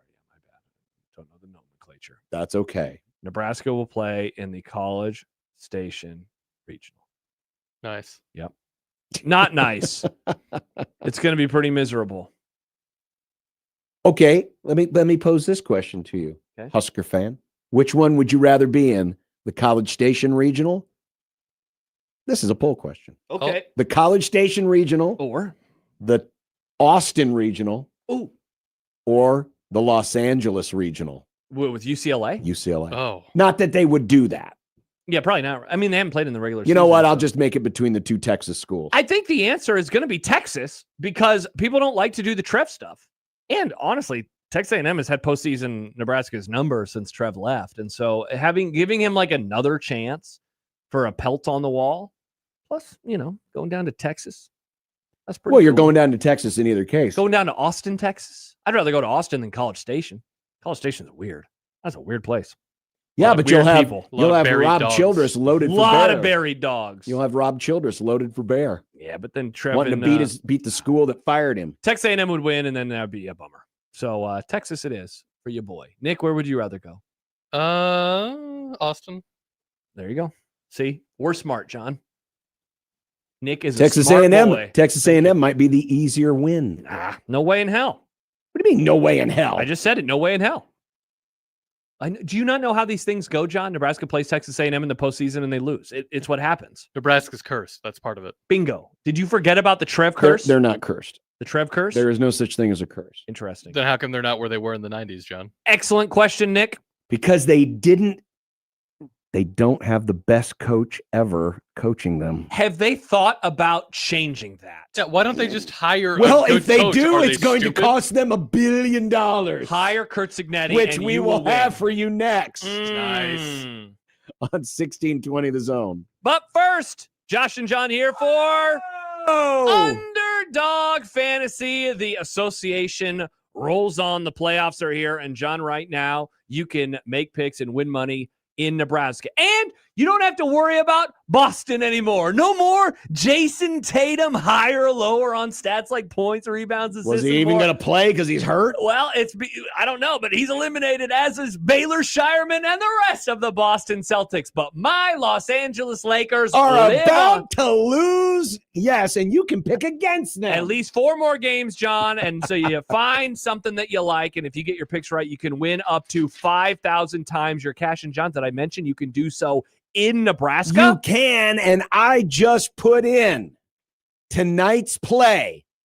Knicks, 76ers. I got Jalen Brunson lower than 35.5 points plus rebounds plus assists, and Paul George higher than 15.5 points. Plus, I put the 20% extender boost on it, and I can even make more money. You can do that right now. Have fun with the NBA playoffs. It's the way to go.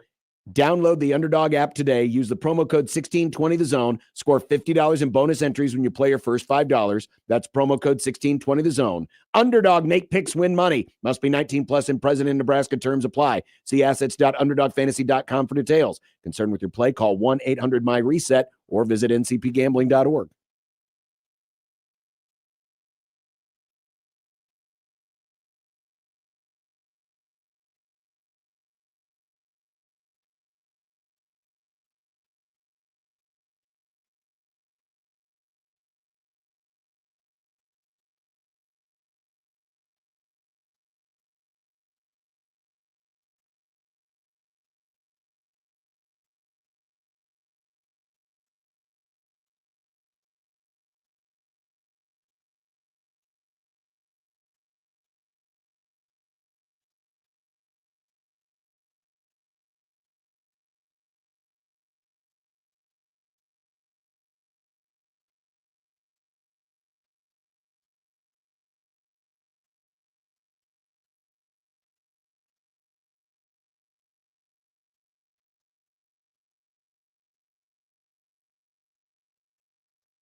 I got another reminder about applying for Big Ten football media days credentials. Nope. Okay, good. I Nope. thought that's what Absolutely I thought. not. That's what I thought. That's McMaster, I think, this year. Yeah, that's anybody but us. So we have now declared this the official Husker football off season. Of bad vibes? No, this is just now John is saying it's the off season. Yeah, it's like Okay. the off Even though the season, it ended 4 months ago. It did. Ended a long time ago, and it's still a long ways to go. Only 4 months in one day, though. Long time. The season ended 4 months and 5 days ago. So we are on the back half now. We have made the turn, John. You grabbed a hot dog and another new beer, and you're on your way to the back nine. Well, on that back nine is what's on the a back lot nine? of conversation. There was no conversation on the front nine. None. Yeah, there was a spring game, but nobody really It's a cared. boring ass front nine. Ring game. People were paying attention to other things. Oh, yeah, there was that basketball team. There was And baseball when we thought they could host. That's true. Remember last week? That was fun. Yep, that day is long gone now. Certainly Matt Rule, for the first time in a while, doing a long form interview. That started generating some takes. Yep. But it is interesting, and Sip wrote about it today. He had Jason Peter on his show, his radio show in Lincoln. And in, usual Jason Peter speak, he was pretty pointed. Yeah. About a few things. Couple of the quotes. The way we operated was total transparency within each other. You could not hide in our environment. You could not be a guy who ran his mouth but didn't produce the next week. Those two things just did not coexist. And I still think I take that approach when I'm talking about the program because that's the only way to do it. You've got to be honest with yourself as to where you are. With the caveat, unless my former teammate is the head coach. Jason Peter always speaks his mind, except for 5 seasons when he didn't anymore. But now he's back. To speaking his mind again. Uh-huh. The quote that was making more of the rounds was just how much there's been talk in the program, and his quote was, it should just be game by game at this point. Just don't start talking about stuff that's in the future. Don't talk about your quarterback stats and wonder why he's not getting enough national attention after 4 games. Who gives a bleep? Is that what we're about? Everything that comes out of my mouth, oh, never mind. That's a different one. But he's just talking about, and then there was the comment about, they were talking about Matt Rule was talking about being in the playoff conversation when they were 6-2. Yeah, he really did not like that comment. Did not like that as well. Where semantically, Rule wasn't wrong. They were in the playoff mix. It would have required them to win out. And there probably would have been some debates along the way because they wouldn't have really had any good wins. Right. But they were in the mix. They were technically in the mix. But he very much did not like that. No. He very much did not like that quote. Did not like that at all. Yeah. And so once again, we're at that point in the offseason where we have reached, well, what are the 90s boys? And it's really, is it the 90s boys or is it the 90s boy? I feel like Jason is the one that talks the most. He does. And you know what? Jason, except for when Scott Frost was the head coach. In all seriousness, The dream of the 90s. He's talked about a lot. And Jason, outside of those years, he has, I feel like, John, has he ever really praised the team since his playing days were over? He was critical of Ndamukong Suh, as Ndamukong Suh was in the midst of like the most dominating individual season by a Nebraska player that I have ever seen, with the caveat, of course, that I started watching in 1997. And he was critical of Bo. He was very critical of Bo. He was very critical of Mike Riley. He skipped a few years, and now he's being critical. He's being critical again of the Nebraska coach. So, like, the news is not, wow, look at this. He's being critical. No, he's always critical. I don't feel like I don't really recall any time that Jason really praised the program. In fairness, hasn't really warranted a whole lot of praise. No, and this isn't to necessarily say that some of the things that he is saying aren't true. Mm-hmm. It's just interesting how it can be very selective. Mm-hmm. And how literally we heard crickets when the worst coach since 1961 Yeah. was holding down that office. Mm-hmm. The worst coach since 1961, bar none. Second can't even be seen as far as worst coach. I feel like it sometimes, and listen, and this isn't to necessarily come to the defense of Matt Rule. I mean, I'm not going to grab my horse and start riding in on my pony to defend Matt Rule, but there are times where I wonder that White Knight John Bishop. they Is he have here? to that we Who gotta do I have see over we there? gotta have a Nebraska guy. Are we going down that road again? Wait, did Jason where we say gotta that? have it? No, he didn't. But are we implying He probably that wants to. because the one non-Nebraska guy in the group was the one that conveniently wasn't talked about, Hey, maybe that you could put that on even the though banner. he was the worst coach since 1961? If you don't I want, was a better coach than Scott Frost in Nebraska. if you don't want to get criticized by Jason, hire a former Husker. Is that what it takes? I don't know. Wow. Is that where we're going down? I don't know. Fight says people forget that Jason was a volunteer assistant on Frost's staff. Yeah, just go in there and yell at them about things. When I was a player, he wasn't always on Frost's staff, by the way. No, He wasn't always on his staff. no, he wasn't. Mm-hmm. And again, this isn't to say that they're, I mean, yes, did Nebraska talk a little too much last year? Of course they did. Yeah. Of course they did. Well, one person for sure talked a bit too much. Dylan. Yeah.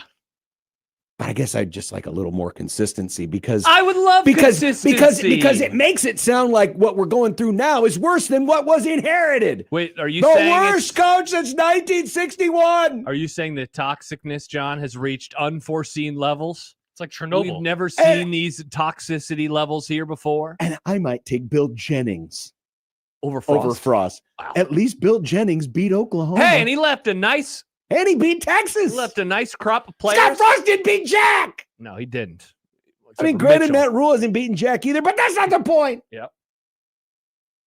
Jennings ended the 57 or 80 whatever conference win streak Yeah, thing, didn't see he? it? Yeah. Yes. Shout out, Bill. Yes, shout out Bill Jennings. Shout out, Bill. Well, what do you mean Rule hasn't done Jack? What about the Akron win? People forget about the Akron What win. about the Akron? I don't know. Hey, they had the Wisconsin win in 2024. That was pretty fun. Oh. They beat Wisconsin. By the way, one of our boots on They the beat ground. Illinois. Got boots on the ground. They did Good. one Love it. time, Love it. Love 2023. it. Love it. One of our boots on the ground Wisconsin correspondents told me if you want to laugh about Wisconsin, everyone up there is getting really excited about Malachi Coleman. And he said, I don't understand it whatsoever. Because he remembers Neither do I. Yeah, but don't worry. Didn't do much here. Did even less in Minnesota. Kenneth says Scott Frost would have beaten Akron too if he was allowed to play. If not for God. If not for God. Striking lightning down on Memorial Stadium. He said, this is a sign. In the Old Testament, the good Lord sent signs down all the time of like, don't do this. And they're like, Locusts. I'm going to keep doing it. Plague. He sent lightning to Memorial Stadium. And everyone's like, don't worry. It's going to be totally okay. Actually, he sent Tim Brando, who had that long-winded. That was. This is gonna be the best coach ever in Nebraska, or whatever he said in the open of that game. That's the only memorable thing from that game. And nothing else. Nothing else. The game sucked because it didn't happen. It didn't happen. And it could have happened on Sunday, except for Akron wanted to go home. And they still got paid for that, John. Can you believe that? Akron needs to refund Nebraska. They need that money now to pay the players. I guarantee you that the 90s Huskers wouldn't have paid out that money. Hell no, they wouldn't have. They would Hell have no. They would have made Akron come here and play for it or take it out of their cold, dead hands. They would have. They would have. Well, all right. So there was a bit of a defense of Matt Rule. Now the other side. Uh-oh. The video I have not seen this. I have not heard about this. Me either. But I'm excited. on 1620 The Zone.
We got 4 packs of tickets to the upcoming Nebraska Creighton game. It's a week from tomorrow. It's back in its beautiful home of mid-May, the way God intended. The last Nebraska Creighton game in Omaha in mid-May. I love it. It's next Tuesday, 6 o'clock. Happer and Schaefer have your chance to win 4 packs of tickets, and we'll have the broadcast right here on the mothership, 1620 The Zone, a week from tomorrow. Early forecast, 78 Oh, degrees. Josh. What? I'm reading the internet. This is the internet. You know how What's Nebraska's the forecast cursed? going to be on July 17th, I don't know. 2027? That's in 2 months and a year. That's 14 months away. Yeah, I don't exactly. That forecast has about as much accuracy as That's this one. not true. It's 8 days away. That's a long time. You know, what, Nick? it was supposed to rain on my wedding, yeah.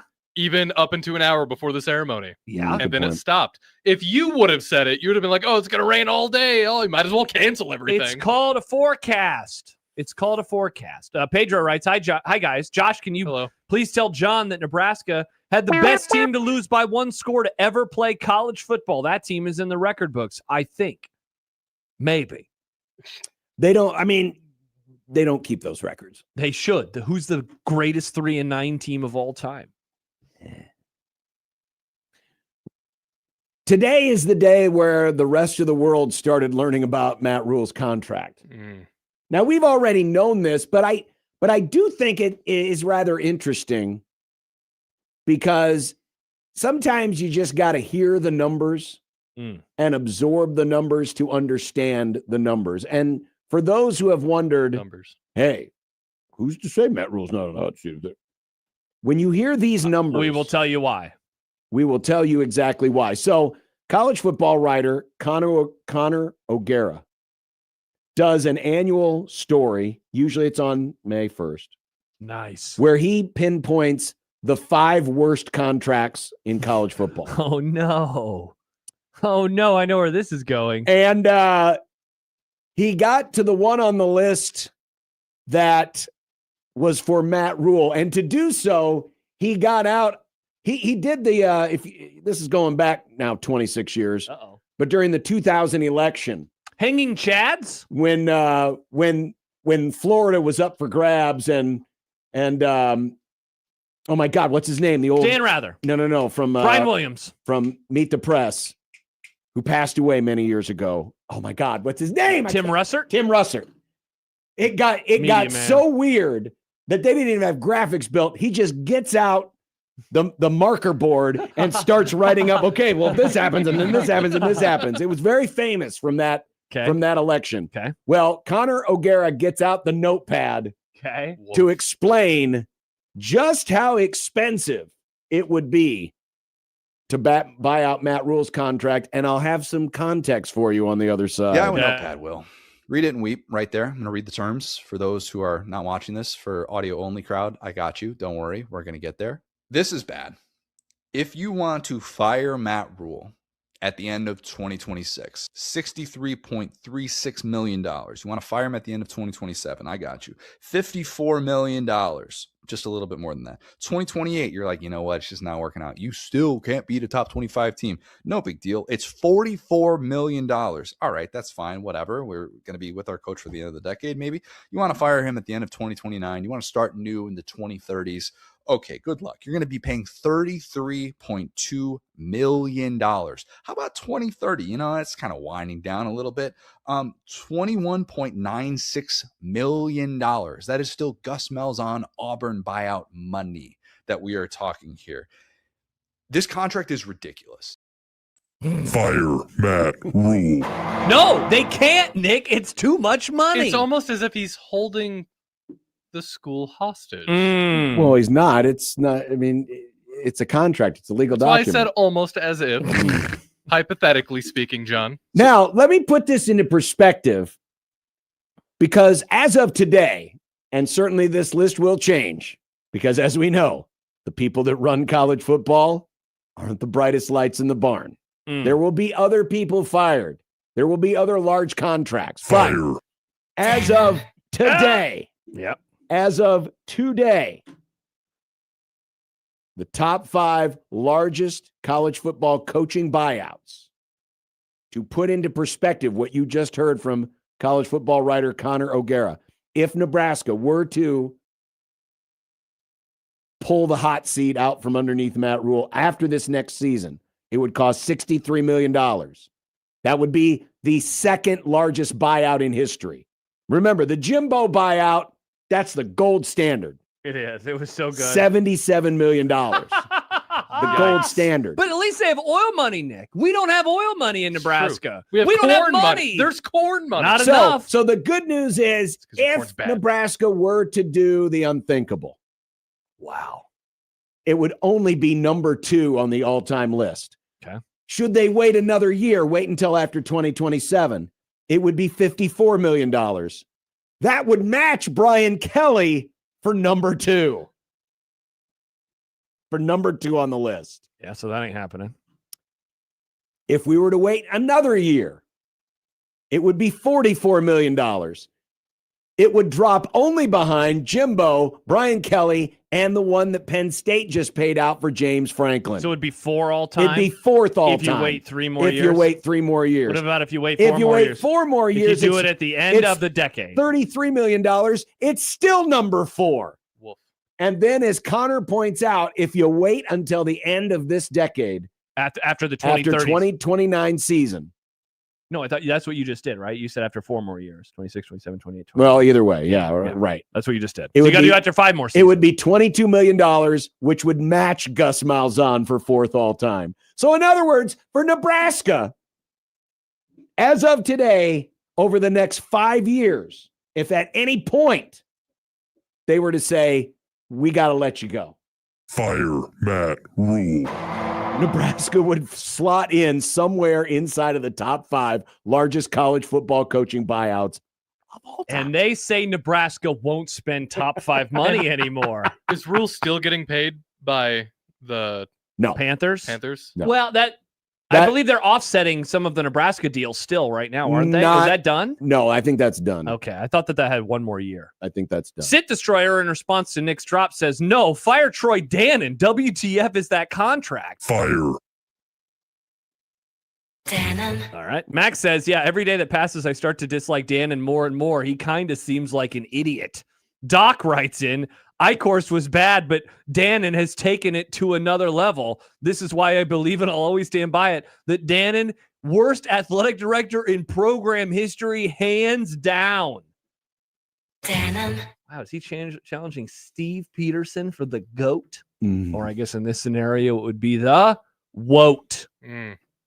That's crazy. John, excellent additional reporting on top of that video by Connor O'Gara. Thank you. When you hear it in that perspective, in those terms, this is a good question from D'Lo. Is there an offset clause? Do we know about that inside of the Rule contract? An offset clause is if Rule were to get fired and then go take over LSU. Let's just do it for L's and O's and L's. We'd have to look that up. I would assume there would be. You would usually hope is. so.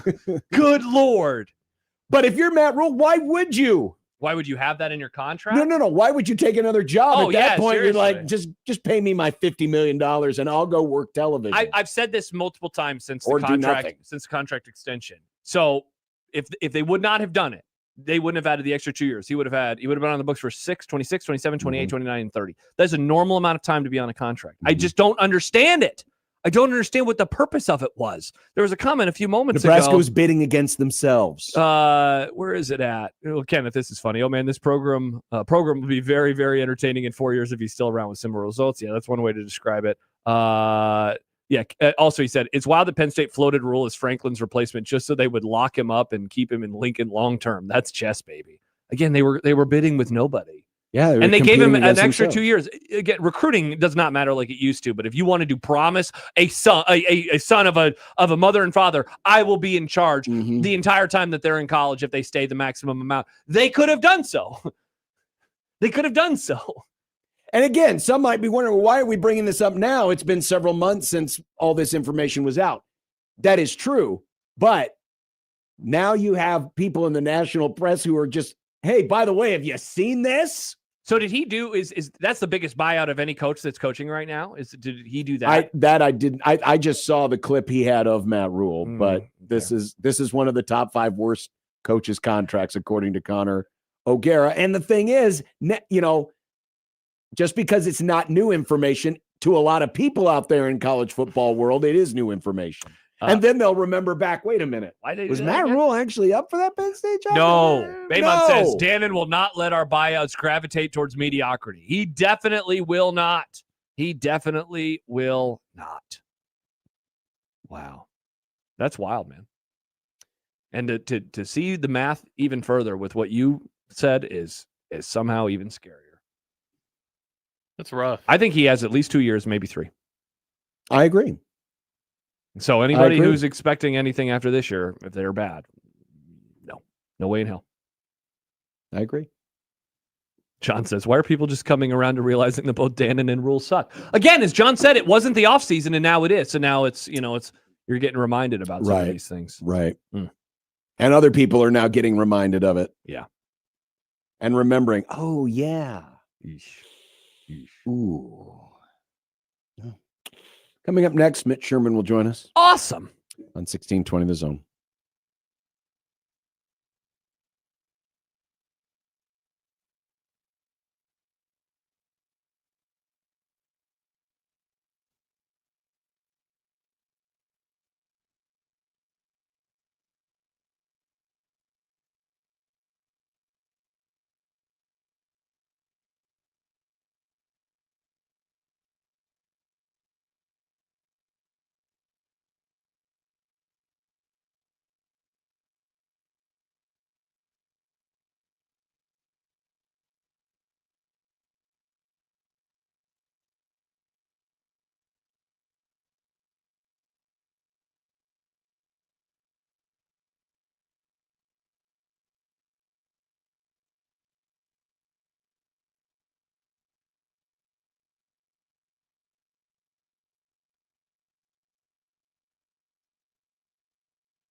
Mitch Sherman of The Athletic joining us.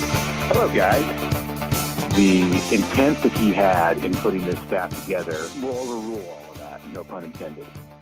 Yeah, you've got to get bigger and bolder every time, right? Call Mitch. Call Mitch. Call Mitch. Call Mitch. Mitch Sherman of The Athletic joining us on the Prairie Flower Casino Zone hotline. Good Monday to you, Mitch. Good Monday. Happy May the 4th. May the 4th be with us all. Oh, rats. We're declaring this the beginning of the football offseason. Because for, Just now? Well, Yep. yes. I mean, technically it probably started last week, but Technically it started last week. Don't you mean technically it started 4 months ago? Well, yes, technically it started 4 months ago. But as far as the conversation, it felt feels like off-season-y around it here. felt very off-season. I mean, obviously Matt Rule doing the interview with Herdat helped start things, and now people are having takes and opinions everywhere. Jason Peter is opining again. It just took us a while to get to the offseason, that's all. I don't know. I mean, I feel like the offseason started like the day after the Iowa game, but yeah, I mean, there's different ways to define it, and maybe we're just at like a new phase of the offseason. Is it a good phase? Do you like this phase of the offseason, Mitch? It's better than some others, I think. It's yeah, I mean, we've weathered some storms, knock on wood. Yep. And I think we're now getting to a phase that like turning a corner, like a figurative corner, perhaps.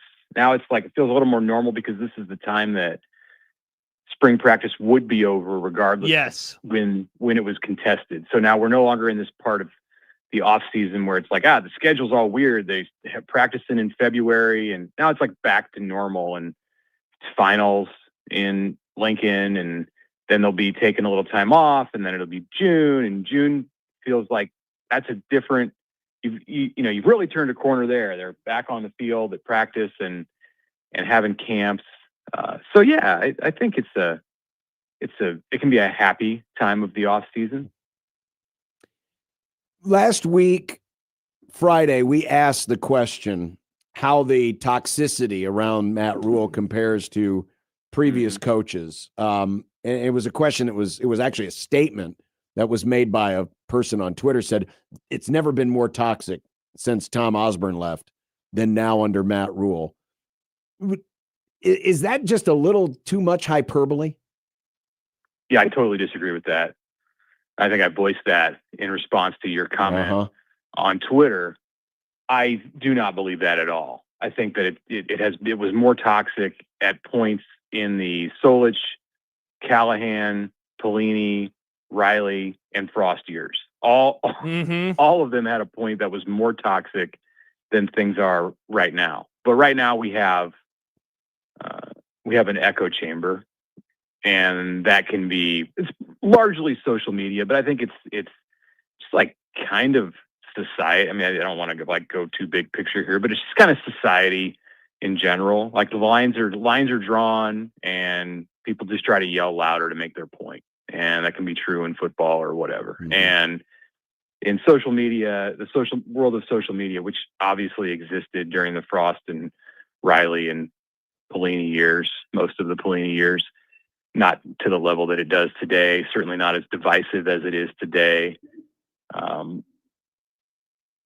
We were still hearing that kind of stuff. The echo chamber still existed. But I think what is true is that people are at each other's throats and eager to prove the opposition wrong, more so today than at any time ever, during, before, after the Osborne years. But as far as toxicity, it depends on how you define that, I suppose. But for me, it's just like negative vibes around the program. Yeah, there is some of that for certain, but I think it's exacerbated because it's like bouncing off the wall, and that's what I mean by the echo chamber. Mitch, at various points in the offseason, you see the stories about returning production. Bill Connolly's been doing that for years. I saw one today that I found even more interesting, and that was Cody Nagel of CBS doing a look at returning snaps. But it wasn't just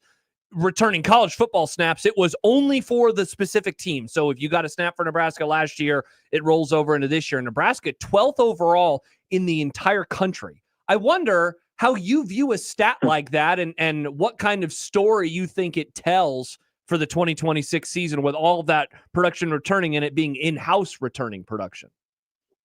Funny because Connor Happer, you may know him, and I we're discussing that on the Locked On Nebraska podcast that we have recorded for tomorrow, hitting the airwaves tomorrow.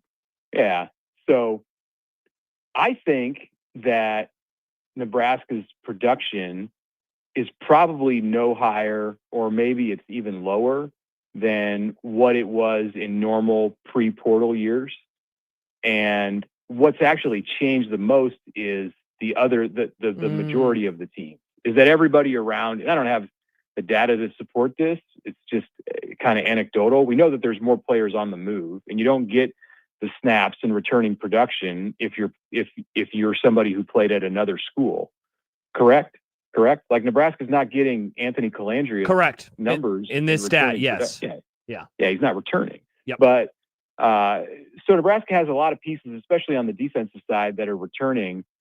It's not so much that like this is going to be one of the most experienced Nebraska teams of all time. No, not at all. It's just that everybody around the country, the nature of the sport is so transient. So what it says is it paints a picture that those numbers have, I think, probably dropped dramatically across the country. And maybe Nebraska didn't drop quite as much because there weren't a ton of graduating seniors who played a lot, and then also they did a good job at retention.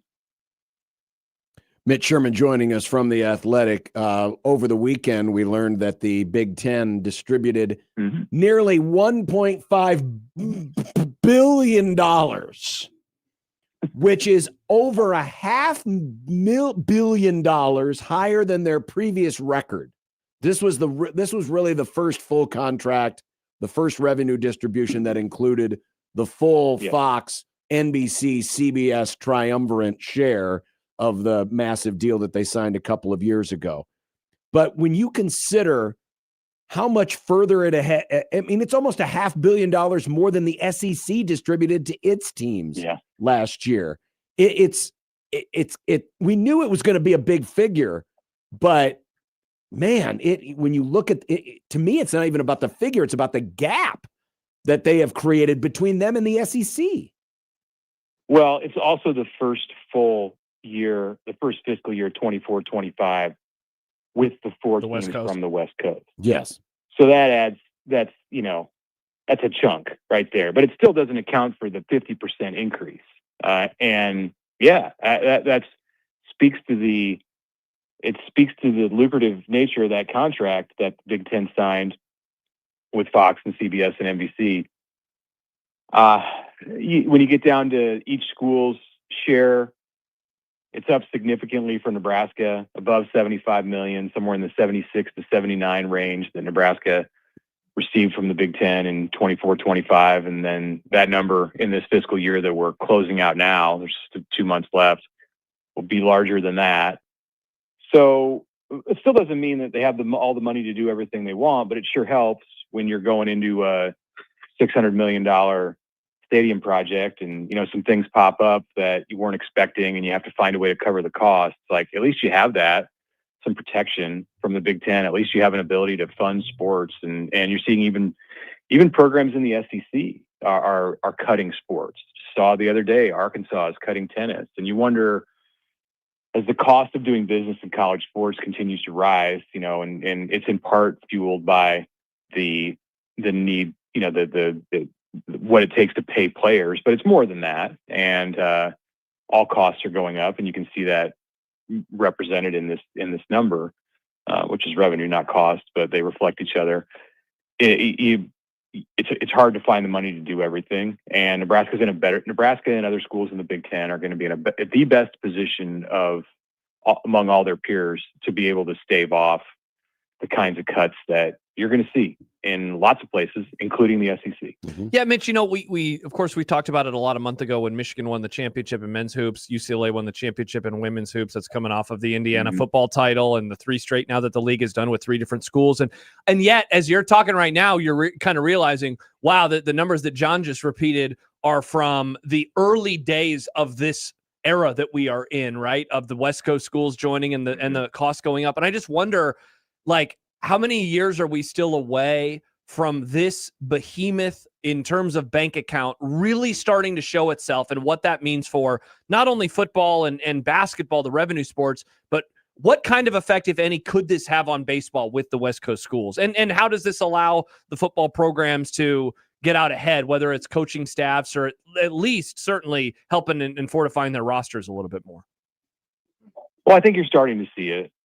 I think you are seeing it, right? The numbers that we were just looking at this last weekend are from 2 years ago, almost from July 1st of 2024 through June 30th of 2025. Like, we're almost a year removed from that. So they're going to go up in the next year, and this is the year here where you see UCLA with the baseball program that's dominating. But you still haven't reached the place, I think, where some of that big money has fully seeped into a lot of the programs that are ultimately going to benefit from it. And Josh should bring up baseball, and it's baseball season, so it's a good example. But there will be schools in the Big Ten, and it won't be all of them, because not all of them care about baseball and are going to put their money where their mouth is if they say they care about baseball. But there will be the ability for Big Ten schools to fully fund baseball and go up to 34 scholarships. It's quite an increase from 11.7.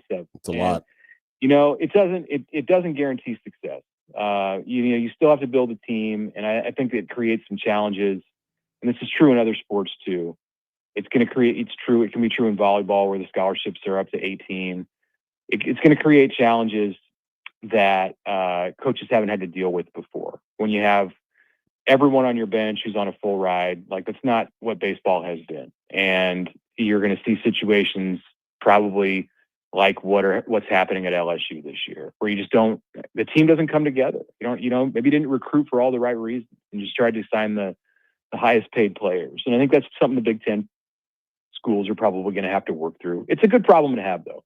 It sure beats the opposite when you don't have the money to be able to field a team, or to be able to, get to the old limits of scholarship funding. So the problems that these Big Ten schools have will make them the envy of programs around the country. And then I think you'll see things like what we also witnessed with Duke and its out non-conference basketball rights. And Duke has leverage, Duke basketball has leverage like few programs nationally, and certainly can go to the ACC and say, let's negotiate this. We want some money for this game and this game and this game that aren't part of the ACC schedule. Now, if you're Boston College and you try to do that, or if you're Nebraska basketball and you try to do that in the Big Ten, you're probably going to get a different answer from the league. Yep. But I think it opens the door for something, and that we're going to continue to see as a result of $1.47 billion coming in from the Big Ten. And that's other schools and other conferences, especially those power programs, trying to find ways to even the playing field. And what Duke did with Amazon is a step in that direction. And we're going to talk a little bit more about that later on in the Grum, because it could be a rather significant move depending on how that experience goes this upcoming basketball season. But, it makes me think, when you see these kinds of numbers, and then you also hear in the same breath, the potential of talking with, venture capitalists for, even bigger deals, or what you were talking about with schools still wanting to chop sports. And you keep wondering, well, when's it going to end? When's the nonstop pursuit of money going to end? Well, it's not. It's never going to end. What makes me wonder about this, Mitch, is how much the Penn States, the Ohio States, and the Michigans look at this number and say, dang, how much of that number did we generate? And should we be getting more of that share instead of, sharing with the Rutgers and the Northwesterns of the world who aren't bringing in this much? When numbers get this big, this is when I start to think that those schools are maybe looking a little wary at some of their weaker counterparts, saying, are you guys really holding up your fair share? Do you really earn that $70 million we just got you? Right. And, that's the next round of these media rights come up. Does Ohio State look at what Duke did with basketball and say, can we do something like that with football? Can we have an outside deal that's outside of, and maybe that would be a way to keep Duke and keep Ohio State, Michigan, and Penn State happy in the Big Ten, is to say, hey, you get 2 games a year that you can go sell to Netflix or whatever. And I don't know. I mean, it seems like once one school did it, one elite program on the national level with Duke basketball, that others, i.e. Ohio State football, are going to want a piece of that, want to do the same thing. And, that would cause the way that those deals were structured with Fox, the one that produced $1.47 billion in that year, to have to be looked at again, and maybe that number would go down, or maybe it just wouldn't go up as fast. I don't know. There's a lot of moving parts, and I would think that when the next round of TV rights are all sorted out, that there's going to be a lot of complexities and other parties involved that aren't a part of it right now. Mitch, baseball, before I let you go, we spent a lot of time talking about it with you recently. I can imagine that you were, that you were quite surprised, not only at the losses that Nebraska suffered this weekend, but their performance broadly. Never led, trailed in 26 out of 27 total innings. The way that we've been describing the last month of the regular season on the show lately has been, it's not a bunch of must-win games, but rather can't lose, and certainly can't get swept, and that's what ended up happening. Yeah. They're no longer in a position where they can just hold serve and expect to host. And it's not all about hosting. Like, you want to be in the tournament first, and they have secured that, barring like losing out or something like that, but it's not going to happen. They're a good team, and they had a bad weekend. They had a really bad weekend. I was surprised, that they were not competitive, because that hasn't ever been on the radar for this team. Even when they went to Auburn in late February, the 1st of March, and lost 2 out of 3 and did not play well in the Saturday, Sunday games. They were competitive on Friday night, and they won that game. And the next 2 days didn't look like what the Ohio State games did. So I don't know. I don't know what happened. Yeah.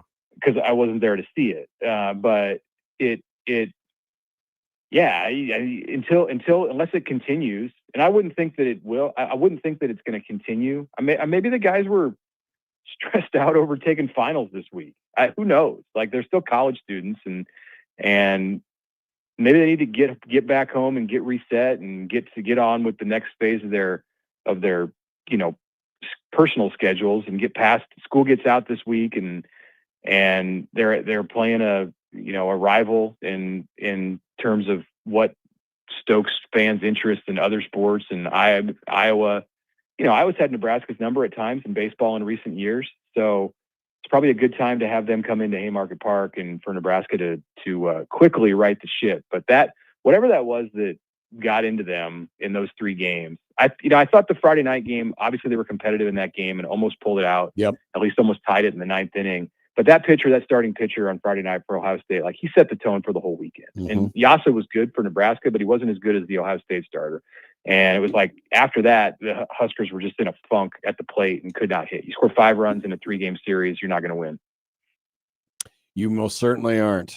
Mitch Sherman of The Athletic and the Hooked on Nebraska podcast. Locked on. I said hooked on. Sorry. Locked That's on. your competition that's coming from Mitch's corner. Hooked on Nebraska. Hooked on Nebraska. Yes. You could try to start that up. I like it. We could. Let's run it by our bosses. But we won't. John would love to do it. He doesn't have, or he has too much free time. He always tells me. I love my free time. I love my free time. Mitch, have a great week. Thanks. Thank you, Mitch. Thanks, guys. Mitch Sherman of The Athletic. Speaking of baseball, from Baseball America. Oh, what are they saying? The SEC, America's best baseball conference. Behind the NL Central. Has announced that they are looking into conversations about bringing ABS, automatic balls and strikes, to their conference tournament this year. Wait, you would do it at the end? That's weird.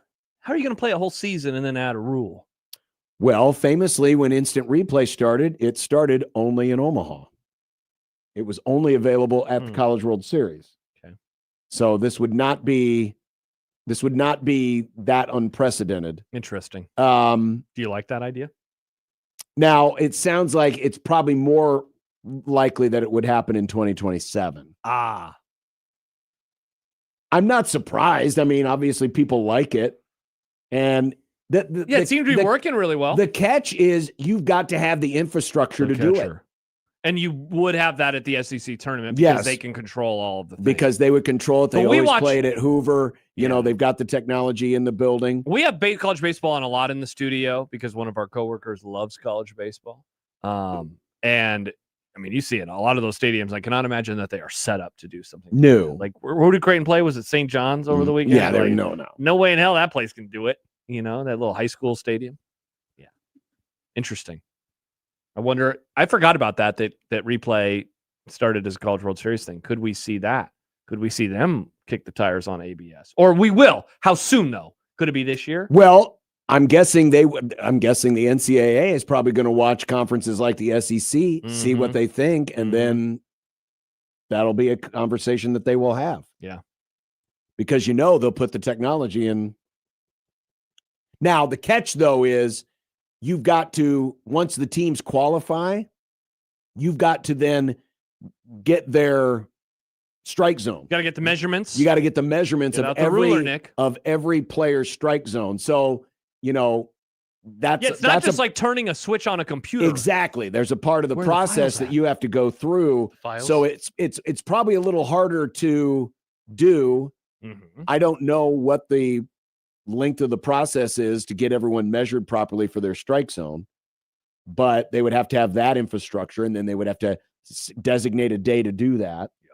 And that could add to the complications. Yes, it would. When we come back, Kyle Whittingham, what led him to leave Utah? He wants to be a Michigan man, obviously. Well, a Michiganary, if you will.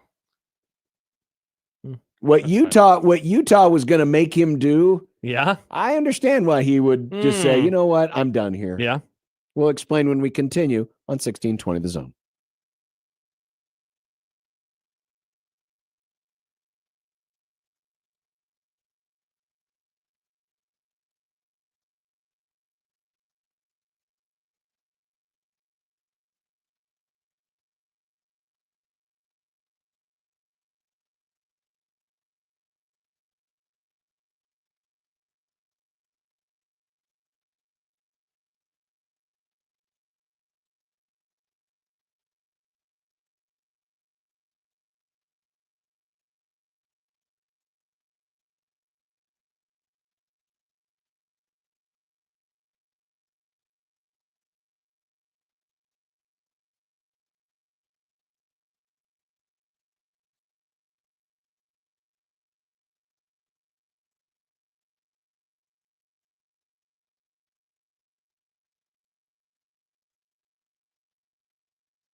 I want to issue a correction Oh, to what I had just reported. But first, congrats to Terry. Terry? put it Terry in reverse. Terry was one of those lucky ones that got picked for our derby draw. And Terry Shout out. had golden tempo. And Terry has won $200. That's awesome. That's how you just go to 1620thezone.com, enter our contest. You could win like Terry did. All he had to do was sit. He didn't even have to watch the race. He didn't have to do anything else. As soon as he entered the contest, that was it. He was done. And he's got $200. This is our second contest where you could just win money by chilling. I like it. You got to sign up. Thank you, Kendall Rogers. The story that I had pulled up from Baseball America was actually 2 years old. Oh. According to Kendall Rogers of D1 Baseball, NCAA Baseball Rules Committee has approved the SEC's proposal to use ABS in this year's conference tournament. So wait, this as in this year, as in when the story was written, or as in 2026? No. This is now. This is today. Okay, so it will be used So now. at the end of this month, when they do the SEC tournament down in Hoover, Alabama, they will have ABS. Very cool. Kendall says coaches will have 3 specific ABS challenges per game in Hoover. So I'm not sure how the mechanism is going to work. Is it going to be identical to Major League Baseball, where it's only the pitcher, the catcher, then the hitter that can challenge? Can coaches challenge? I don't have that. But so they will have ABS at the SEC tournament. Okay. According to Kendall Rogers of D1 Baseball. Well, that makes more sense than that they decided on this years ago and now it's going to happen. So a long little wind up. Interesting. Okay. Good to know. Very cool. Speaking of very cool, Kyle Whittingham going to Michigan. No, not very cool. This is not good. This coolest. is not good that Michigan can just do whatever they want, crap all over the integrity of the sport, whatever integrity there is left. I was going to say. Integrity weed. Hire coaches that do very questionable things in addition to cheating on the field, and then basically get cleansed because Kyle Whittingham got offered a boneheaded contract by Utah, and he told them no thanks, and then Kyle Whittingham just ends up plopping down in their lap. That's garbage. I think it's pretty cool. If there was ever a program that needed to be on like a 5-year double secret probation, it's this one. You think it's this one of all the programs that have done bad things? This is the one that deserves this the most? Well, they cheated on the field. It helped them win a national title. It did. They did. And then their overly emotional coach, I mean, to be fair, manipulated that was just him being woman, a monster, not the program. But the program may have covered up some things. May have. We don't know for sure, though. Probably did. I mean, this is Michigan. This is all alleged. Kyle Whittingham did an interview with On3. And if you'll recall, when Nebraska was getting ready to play Utah, the scuttlebutt was, Kyle Whittingham might retire. This might be his last game. And you were kind of under the assumption that, he just decided to hang it up. Yeah. Well, as it turns out, yes, he is getting closer to hanging it up, but he wanted to go out on his terms. So here's the timeline, and this was something I did not know before. Now, we did know this in 2024, Morgan Scalley, who is now the new Utah head coach, was announced the coach in waiting. Yes, that is old information. It was an Al Huss-like situation. Yeah. Then, fast forward to December 2nd. Not December 7th, Nick. December 2nd, 4 days that's after an infamous Utah day. finished up its regular season, Whittingham's agent notified the school in an email that it was Whittington's desire to continue as head coach, with requests for a raise from $7.5 to $9 million, an additional $2 million for his staff, and $20 million in NIL funds. So that was kind of That's what Whittingham wanted. That's what Whittingham wanted. Utah sent its counter. A 1-year deal, $8 million. So a little bit of a tiny raise. A tiny raise, but not as tiny big. baby raise. Only $1 million. but with certain caveats that few coaches, according to On3, would have agreed to. Among the caveats, Scally would assume oversight in matters involving football recruiting and player personnel staffing and the general manager position. So basically, they're very much laying the groundwork for him taking over. Yep. That 2026 will be your last official year as head coach. Yep. You'll pass the baton, and in a way, we are going to already pass the baton in behind-the-scenes ways. Scally would also have complete decision-making authority over any football recruiting, roster, and staffing matters impacting the program beyond 2026. Again, laying the groundwork for him being the guy moving forward. What a scallywag. In addition, the athletic director would have to sign off on staffing decisions made by Whittingham, and an athletics administrator would be housed full-time within the football facility. So in other words, like a spy or just a guy to make sure that Whittingham's not overextending his privileges. Mm-hmm. If Whittingham broke the agreement, the university would fine him $500,000 and a second violation would lead to termination. In other words, they wanted him out the door. They really wanted him out the door. They gave him an offer that was a slap in the face. Honestly, probably hoping that he would not take it and leave. Correct. They gave him an offer they hoped he'd refuse. Yeah, they gave him an offer he could refuse. And he did. And now he's coaching at Michigan, where he's going to have a lot more resources. And let's face it, how much pressure's on him? I mean, it's easy to say now, but there will be pressure once. His only pressure is his own pride. No, that's not true. Yeah. It's the Husker He's team. on the back end of his career. Yeah, but there'll still be pressure. Yeah, but I don't think he's not going to feel the same kind of pressure as any other Michigan coach has. Well, I mean, he could struggle and they could fire him. And to that, it's like, well, I was going to retire anyway. Well, okay, so if you view that, then why is he going to be good? If you're viewing this as... Because the pressure on him will be his own pride in wanting to do a good job, which can be enough. Yeah. I'm not saying that he's just going to go in there and half-ass it. I mean, he's got pride. He's a prideful guy, and he probably wants to kind of show Utah, sure, probably shouldn't have booted on me that early. But in terms of like all the other external pressures that a normal Michigan he has a coach low would have, bar to clear in terms of not being a scumbag like the previous head coach. Right. For sure. Yeah, he's not going to. So like, for example, let's say, they're not quite doing things the Michigan way. Let's say they're actually abiding by the rules. And that's upsets Michigan people. And they start having conversations. He's not going to care. He's not going to care if the fans are grumbling. I don't care. Or care if a booster is. I mean, as long as he wins, he won't care. Sure. No, but I don't think he's going to care. He's going to say, listen, I'm here to do the job that they want me to do. I'm going to do it. And if it's good enough, great. If it's not, I'll take my money and run. Why does any coach that is long in the tooth care then about any of the other stuff? Are you saying like old coaches don't have pressure? I'm saying in this circumstance, he was willing to walk away and not coach anymore. And then this opportunity just kind of went whoop, right there. Again, I'm not saying he's going to go and half-ass it. That's not how he and people like him are wired. I'm saying that some of the other external BS that people like a Matt Rule might be facing, it's going to be like Luke Skywalker, dusting his shoulder off saying, I don't care. I'm going to go out and coach this football team. May the fourth be with you. And just do it my way. Yeah, maybe. I don't know. I still think there'll be pressure. I don't think it'll be the same. KD says, did Utah just Steve Peterson their own program?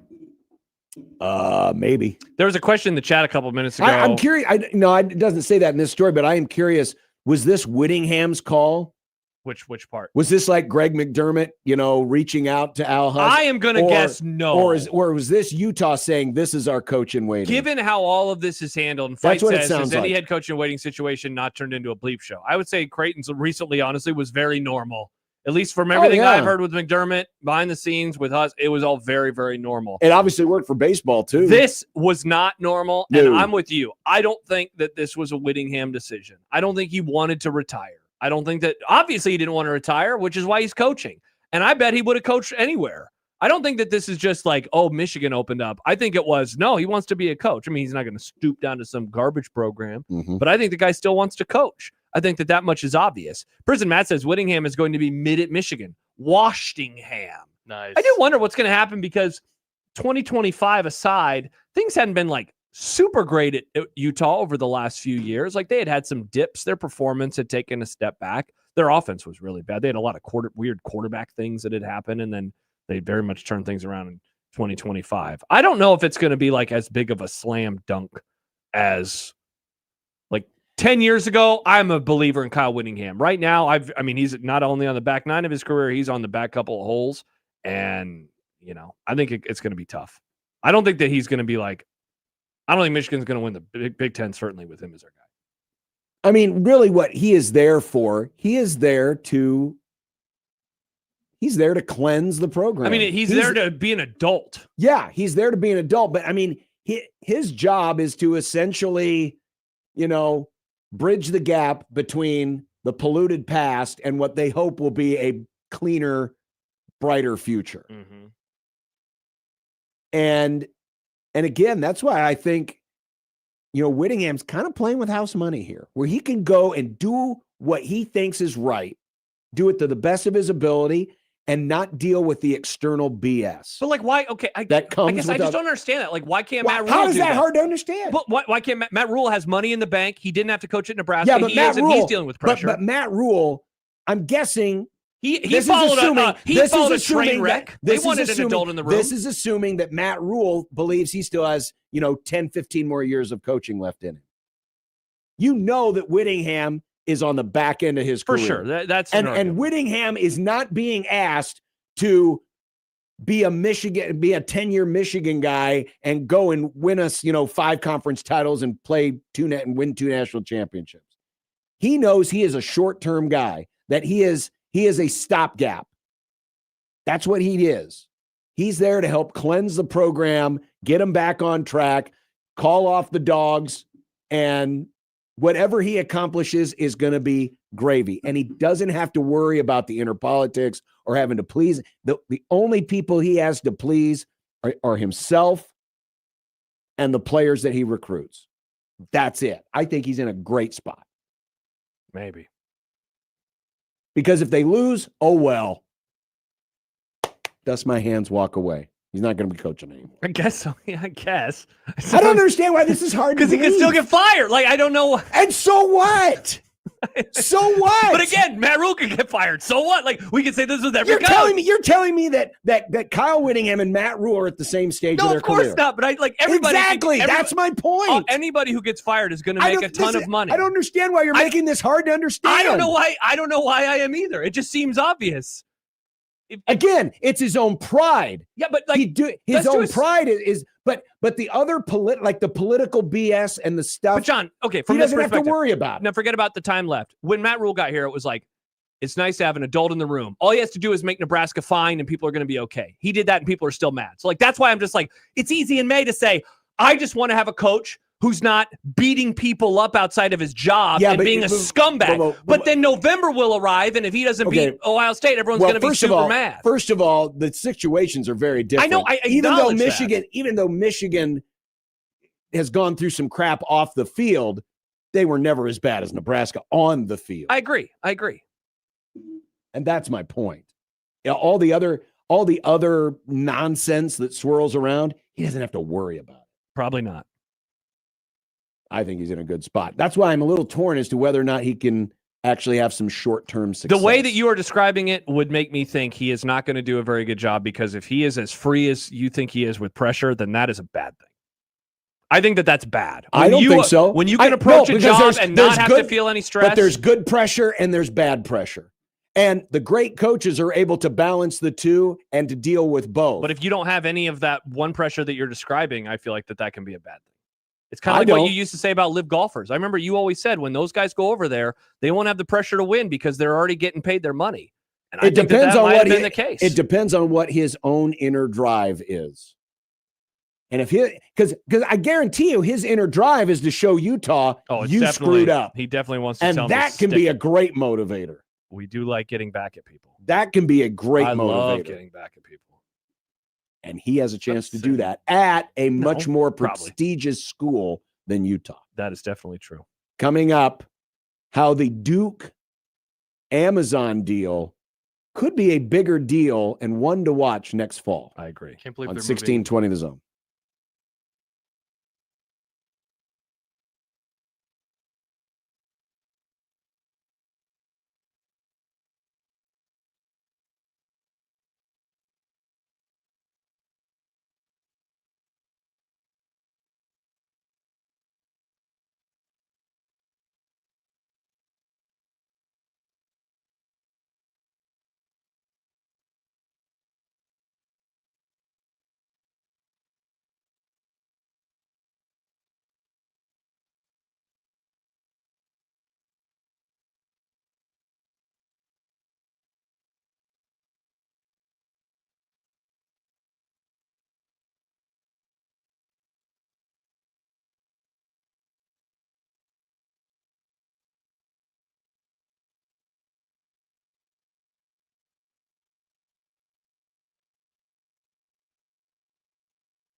Got Michael Severe Monday coming up, Hell including on this May the 4th.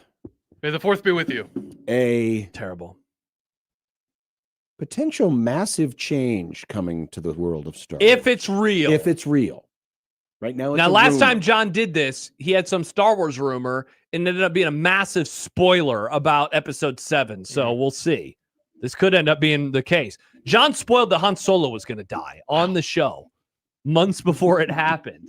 By the way, Star Wars Racer comes out in like November or October. I don't know what that Those two. means. It's the new video game. Oh. Star Wars racing game. Oh, I see. Awesome. You ever played Pod Racer on the N64? No, I played it on PlayStation. Either way, same thing, but better.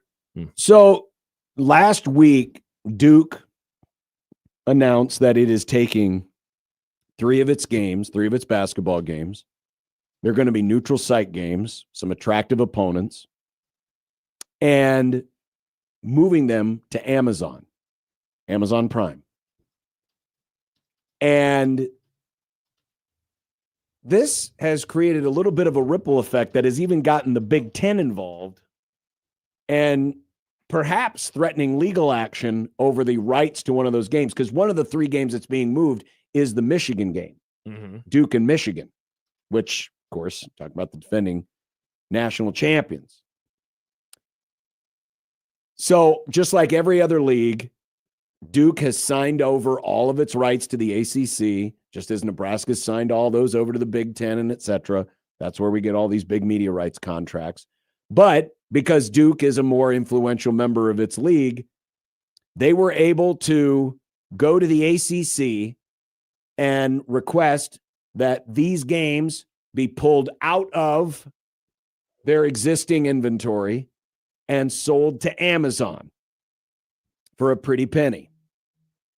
And ESPN, who of course is the ACC's media rights partner, they had to sign off on it as well. And they did. And they did do that by essentially getting Duke to agree to play in some ESPN created events. You know, like they've done the thing at Madison Square Garden, or maybe it's a, one of those Thanksgiving week MTE tournaments, things like that. So it's a trade. Little quid pro quo. Yeah. Well, the Big Ten claims that it owns the Duke-Michigan game because of some horse swapping that has happened in the past between conferences.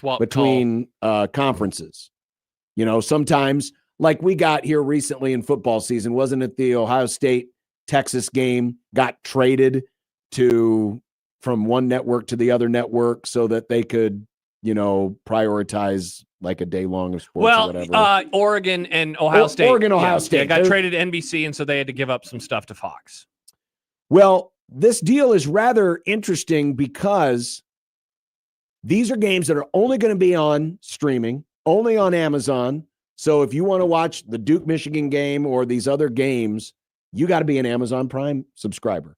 And at this point, yes, we have seen in the NFL, people will go out of their way to watch NFL, but this is regular season college basketball. It's a different animal. And there are theories out there that ESPN is making this possible to basically use Amazon as a test vehicle.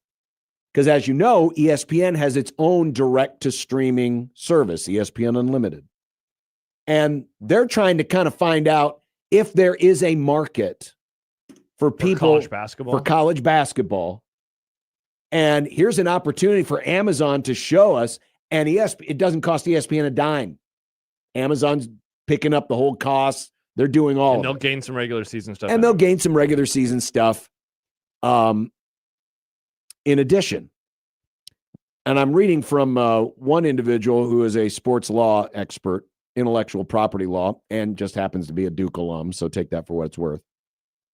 But he wrote, the Duke-Amazon arrangement is being described as a turning point for college sports media. My honest guess, it's more of a market test structured by a media rights holder who needed information from a 200 million plus subscriber base, Amazon.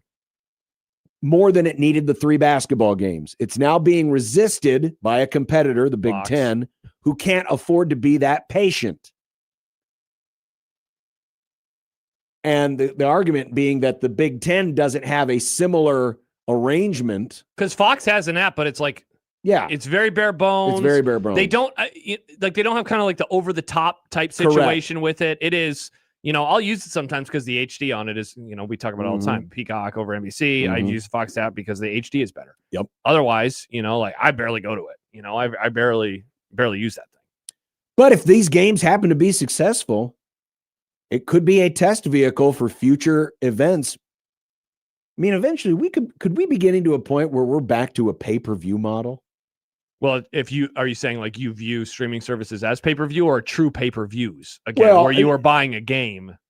Could you foresee a day where an Amazon might say, well, you don't have to buy the monthly scholarship, but you can buy the game. You can buy the Absolutely. game for $8. I mean, it's honestly $9, $10. Like the thing that we talk about every football season, especially when there are games on Peacock, is like just sign up for a month and then get rid of it because it's not that much. It's it's like $8. Yeah, and you get everything for a whole month. But if you could get the game, if you're like, I just want to buy the game, and they're offering it for a fraction of $8, which is already a small number, $800. We talk about it with articles, like you click into a story online, paywall, and you can't read it. Would you pay $1 to read that story? You know, like would you do that? Like, oh, hey, this is a story that's everyone's sharing right now. I'd really like to read it, but I don't want to sign up for a month subscription or whatever it is. Would you pay a couple dollars? I imagine that's probably the next foray that a lot of these streaming services are gonna get into. Michael says Duke versus Big Ten over streaming billable hours continues to be number one in college sports. Absolutely. Yeah, this one is, it's just tougher in my opinion, like seeing exactly what's going to happen here, because I very much understand Fox and the argument that they will make. Like, whoa, how is this happening? These are our teams as well. Where is this game being played, and why is it a Duke home game, et cetera, et cetera.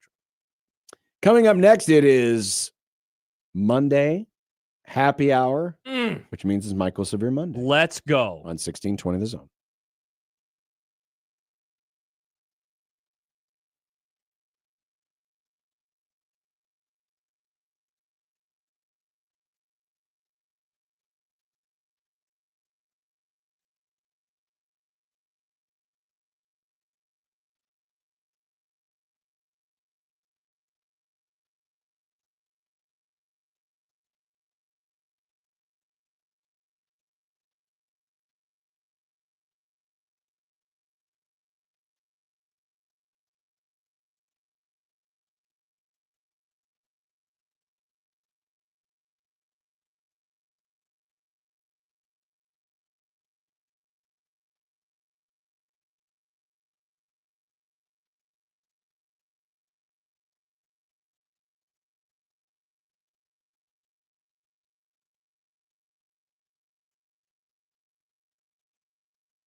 I don't know. I don't like that Severe guy. Hey, everybody, it's Michael Severe.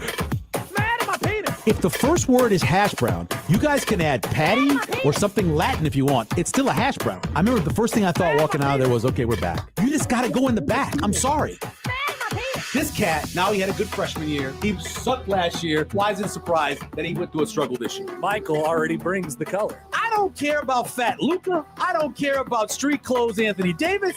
You both can go to hell. Michael's black.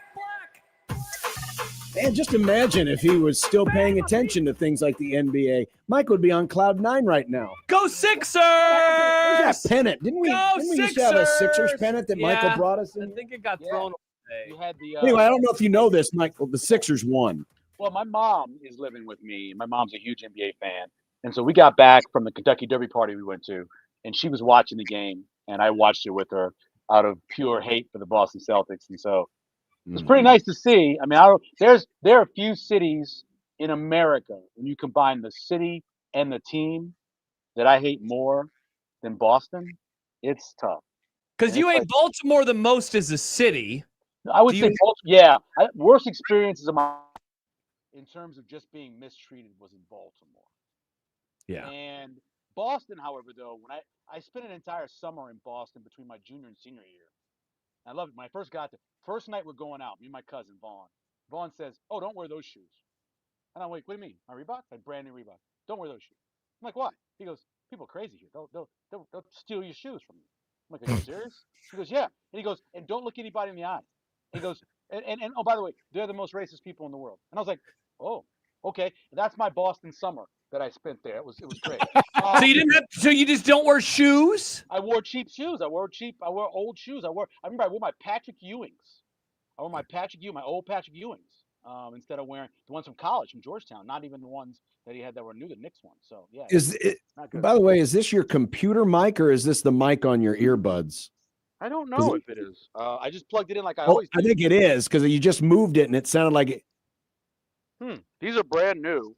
I just got them when I went. Yeah, that thing you're touching right there, that's the microphone. This is the microphone right here. Yep. Mic check 1 2. Mic checker 1 2. Okay. It sounds no, because it's. I think the mic is going into your chest. It needs to be like flipped around. Okay, I'm going to turn these around. Yeah, there you go. Yep, that's what's going on. I would use my earbuds, but every time I use my earbuds, it doesn't work very well with this thing. So. Oh, weird. Yeah. One time I tried to use my earbuds, remember, and it just wouldn't work. It sounded horrible. So I don't. Yeah, for sure. I got a good pair. I got a great pair of Google earbuds that I've been using for a long time. But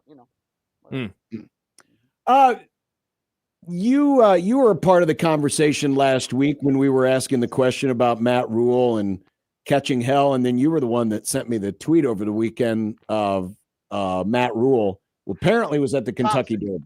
Toxic, right? Yeah, toxic. But Matt Rule was apparently at the Kentucky Derby, and he was, like everyone at the Kentucky Derby, they wear the goofy hats. Though I didn't think Matt Rule's hat was that goofy. It wasn't. But then to read the comments, exactly. I mean, just a picture of the man being somewhere other than on a football field gets people fired up. It's not that. It's not even that. So I don't know if you looked at the comments after the race. They blamed him for Great White. You know what happened to Great White? Yeah, because Matt Rule was there. Great White freaked out and kicked off his jockey, almost broke his leg, had to scratch before. I have been to so many live racings. When I was a kid, we used to go to the fairgrounds in New Orleans all the time. It was the best. You had food there. The kids would come in. We could shovel stuff. It was great. It was wonderful. So I've been to lots of them, right? I've seen it happen twice in my life. I've never seen it at a major race, ever. And I watch a lot of major racing. I've never seen that happen. And they blamed it on Matt Rule. That's toxic right there. That it's his fault that he's there. It is. How much? I mean, are you of the belief that he's got it about as bad as anyone has had it, especially given the circumstances because he's not on the hot seat? No, it's just his is different than everybody else's, right? Yes. Mike Riley's was because of the fact that because I was in my kid's audiologist's appointment when I'm waiting there for the text to come because I had gotten a note saying, hey, it's getting ready to happen. So I'm waiting for the note to happen. It happens. I turn to the audiologist, 25-year-old wonderful woman, still is my son's audiologist today. And I say, it's Mike Riley. And she goes, who the is that? And I said, I'm saying about 80% of the population of Nebraska fans have no idea who this is. And I told him we call him every other year Mike, because every other year he would have these great wins over top 10, top 15 teams. He was a money line machine. Then the next year he'd be the favorite in games and he would lose those. So that's a whole different thing, because he came in, nobody knew who he was. That was a different feeling. I mean, BYU, Hail Mary, Illinois. By Illinois, it was over, right, already, because of the play call, because of the RPO. And then Bill Callahan's is interesting because there was a group of people, and we forget about them now, that were really diehard Frank Solich people. Oh yeah. Were really mad when Frank got fired and the way he got they were rooting for Ohio, like to screw Nebraska in the years to follow, right? Exactly. So there were people that really didn't trust Callahan. Then on the other hand, within 2 years, people were free. Oh, it doesn't matter what happens here with Callahan. If he gets fired, it doesn't matter. The cupboards are going to be full. He's a great recruiter. Everything will be fine. In 2007, in the month of July, a group of message board people applied to put a sign up in the north end zone that said Nebraskans for Callahan. And they didn't allow it because you couldn't do the support of the coach that way. So they wouldn't let him put it up. But these guys still got it made and still walked around with it at the game. So different kinds of feelings for Callahan throughout his years. And then, I don't think Bo, he made things toxic. I don't think it was toxic with the fans as much as it was toxic with the media. So it's a whole different thing. But Rules is weird. I've said this to Josh 100 times now. He's the book that you already know the ending for so many people. Yeah. So many people believe there's no chance this is going to work. And it doesn't matter what you tell them. No matter how much good news you can tell them. They're like, it doesn't matter. It's going to fail. Because they already believe it's failed. So he is unique in that way. I don't remember it being that way for even Riley. I don't remember if you talk to somebody. I remember telling somebody one time, I said, Riley's going to have a really good run game in 2016. I thought he'd have a good run game because they were figuring out how to run the zone read with Tommy, because they didn't know how to do it in 2015. And people were like, who cares?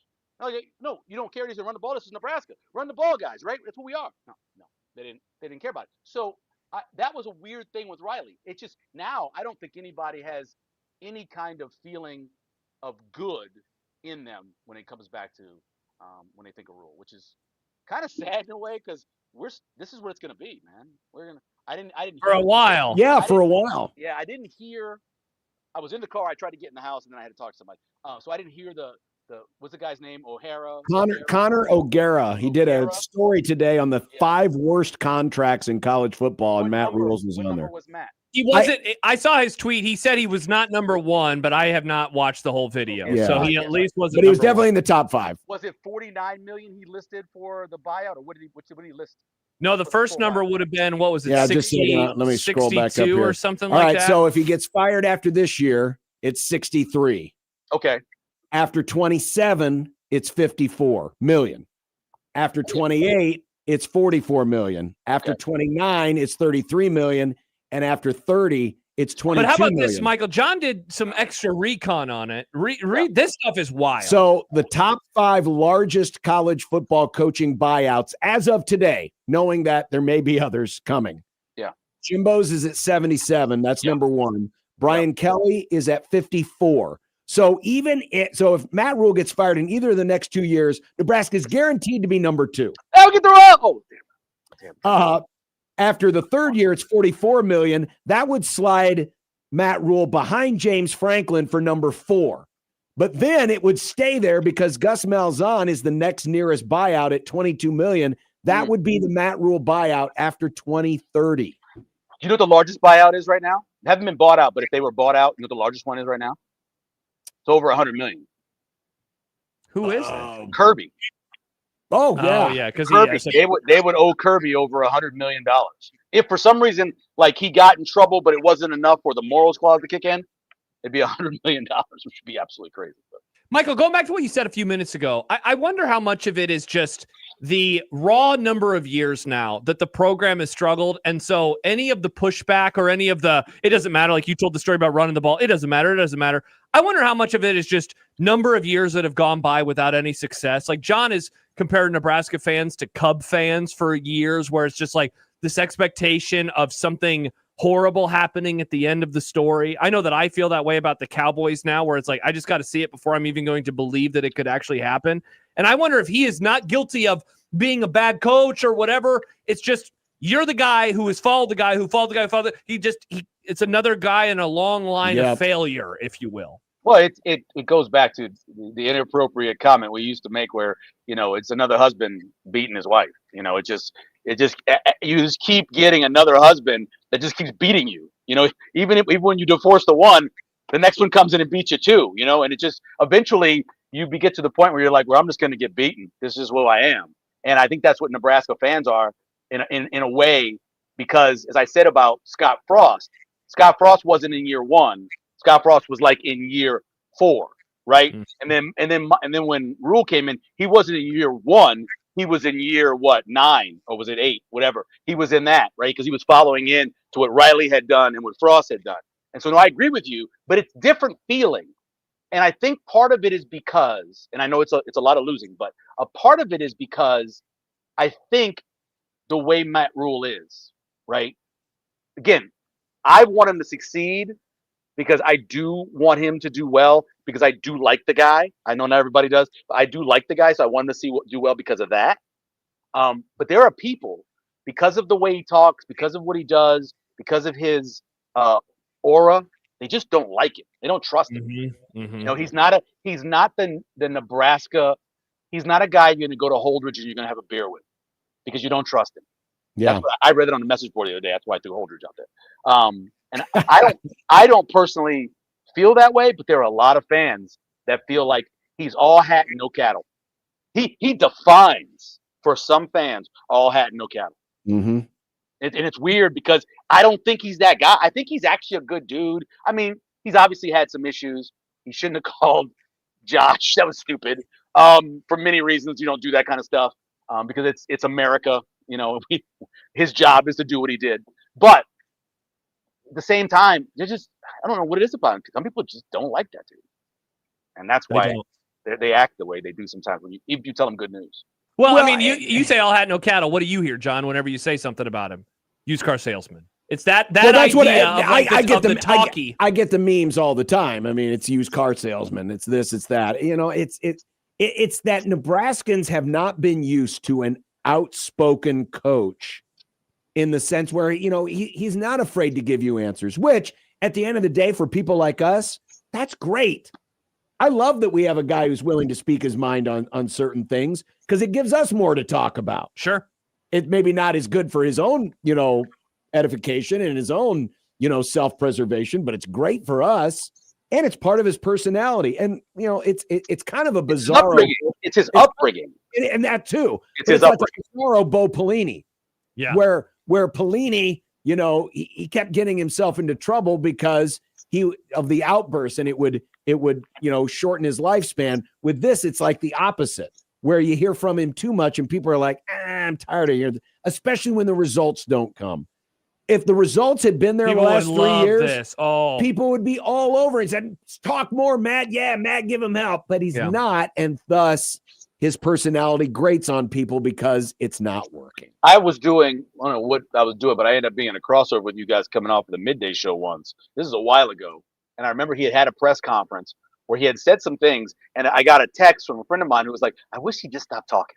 Just don't talk anymore. Just stop saying things. And I'm like, that wouldn't be good for the profession that I'm around, But I get what he's saying, because there are times where Rule will say something, and I understand what he's saying. I do. But it's not taken well. And that happens a lot nowadays in this 24/7 media world of instant. It's whether it's on Twitter or if it's getting to by a different way, or somebody says something, it gets in a group chat, and then all of a sudden it's on a message board or it's on something, and then it just runs, and you're like, that's not even what they was talking about. I'm not saying context. I hate that phrase, but sometimes you have to listen to someone's tone. You have to listen to how they're saying it and what the question was. Sometimes you have to do that. And I don't think people care about that here. They don't care what the question was. They just don't want to hear his voice.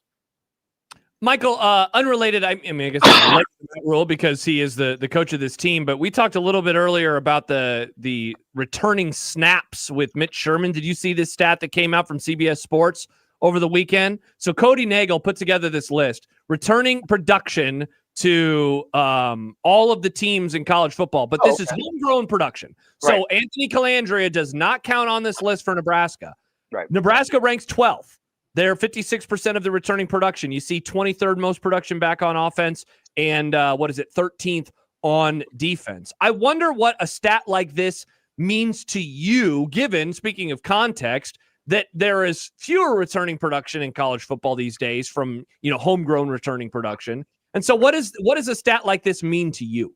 When you say homegrown, you're talking about recruited out of high school. No, basically not from Nebraska. Yes. Yeah. Okay, because I was like, from Nebraska? No, just like if I they was like, signed whoa, homegrown. I got this. Yeah. So it's funny because there is a level of either being really good or really bad, right?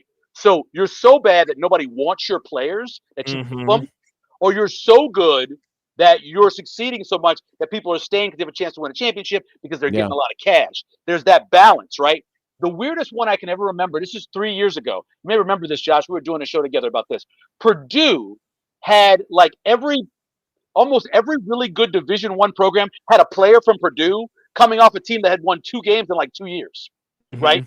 So if you're that bad, you're going to lose players. They're going to go other places, try to get a job or whatever else. And I would say for this one, for Nebraska, it's a situation where they have a lot of money to re-sign guys, which is good. But I also don't know how many people are being pursued by other teams. I know Matt says, or Rule says that they're getting DMs all the time. I just don't know how many are there. I'm sure a guy like Pritchard is getting that. I could see that. Justin Evans, sure, I could see that.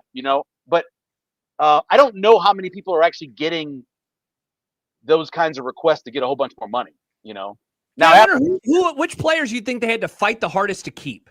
I think I can't see Justin Evans wanting to leave, but I could see people ask. Justin Evans should be next year a second team or third team all Big Ten center. I mean, or offensive lineman. They don't do by position. So do it that way, right? I think he's certainly one of them. I would guess that Barney is getting some because of the diversity he could do. And if you put him in a system like Miami's, right? If you look at what Miami did with the freshman they had, the guy who was a former quarterback, you look at that, you're like, ooh, he could do some things. Definitely, anytime a left tackle is playing as well as he was at the end of the season, you're going to go looking for him for sure. Oh man, there's just not a lot. I don't think Corey Barney. I said Barney. That's what I was saying. He can fit in Miami. Okay. He can fit in Miami. I do know this for a fact. Van Poppel was offered over $1 million to leave. If Van Poppel left, he could have gotten over $1 million. $1.3 million is what I was told. Wow. So I know, and that's part of his measurables and what you expect him to be, not what he was last year, obviously. Correct. So that is one. It's just not a ton. I mean, there's guys who I think Chambliss is going to be a really good player, but obviously he's coming in from someplace else. I can't think of anybody necessarily that jumps out. Andrew Marshall, maybe, because he did have some success and had some good analytics numbers. So maybe he could be a guy. Not a ton. There's not a ton. Someone did tell me that. Oh my God, what's the kicker's name? I just forgot the kicker's name. What's the kicker's name? Which kicker? The starting kicker from last year. The kicker. The Hole. No, the other guy. 2 years ago. That was 2 years ago. Who was last year?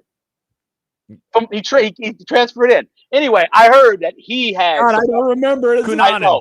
Oh, that's right. Thank you. Yeah, thank you, freshman. Yes, he. I heard he had offers. I did hear that from a couple different places. Interesting. So those are ones that I know of. It's just they don't have guys that are proven enough to where people are going to pay outrageous amounts of money to get them to leave. And they got a great year too, by the way. God, those kids have. So is this a good stat or a bad stat then? That's ultimately the question, right? I'm saying it could be both. I mean, for Notre Dame, it's a good stat. Notre Dame is a great stat. Notre Dame is like great that's reason to believe in them being a natty they won. contender. Yeah. Look at Indiana. I don't know what Indiana's number was on there, but I do know that Indiana, in terms of bringing guys, they bring nobody from high school. So the number would never look very good for them, right? They just don't do it. They don't do the high school thing right now. They're doing all the transfer stuff. Teams like A&M, Miami, USC, They can't be. Are they on there? Because those are three teams that got a ton of transfers over the years. Didn't have any high school guys really to look at, even to give a good percentage. I don't. So those are the ones I would think that it's probably not a bad or good thing. It doesn't fit to the way they recruit. So Indiana is 63. Miami is 79. Yeah. And what's A&M? A&M is 44. Yeah. And between those three, they must each have 25, 30 portal guys a year, it feels like, if not more. Just feels like everybody. The whole offensive. Remember Miami's offensive line when they were talking about it as they were going through the playoff? Like, this guy's from here, this guy's from here, this guy's from here, this guy's from here. You know, Indiana, same thing. Yeah, like you said, Notre Dame's number one. Like, that's a reason to believe in them. If you want to buy into Georgia, finally getting back to the promised land, they're number 5. Maybe that's a reason to believe in them. BYU is number 3, a team that I think with the absence of what's his name at quarterback, Sorsby this year for Texas Tech, I think people are going to look elsewhere to try to find a champ. And I don't remember, Michael, if you're in on the Trojans with me, but USC is number 10. USC's number 10 on this list, and they just had the number 1 recruiting class in the country as well. Yeah. I had them over last year because it was 8.5. I had them over. And then this year, I think. But see, I think Oklahoma is going to be much better than I think Mateer's going to have a breakout year now that his hand is healed. But yeah, I buy the USC one. It's interesting when you think about some of the way everything is being built now. And you sit down and you listen to Tim Verghese for like 20 or 30 minutes just talking about this stuff, and you almost can't separate now the high school kid from the transfer kid from keeping your own guys. It's just like this huge business. It's the World Herald back in the day. 6th floor, 7th floor, 15th floor, right? They're all working in the same thing. They're all in the same building. They're all working for the newspaper, but they're all different. They all got there differently, right? Yeah. And that's what it feels like. It's almost impossible. Somebody asked me the other day about Nebraska in terms of the draft next year. And I said, I can't literally do the math of what 5 for 5 means. Like, who is still going to be here? Who is going to leave early when they don't have to leave early when they can make more money in college now?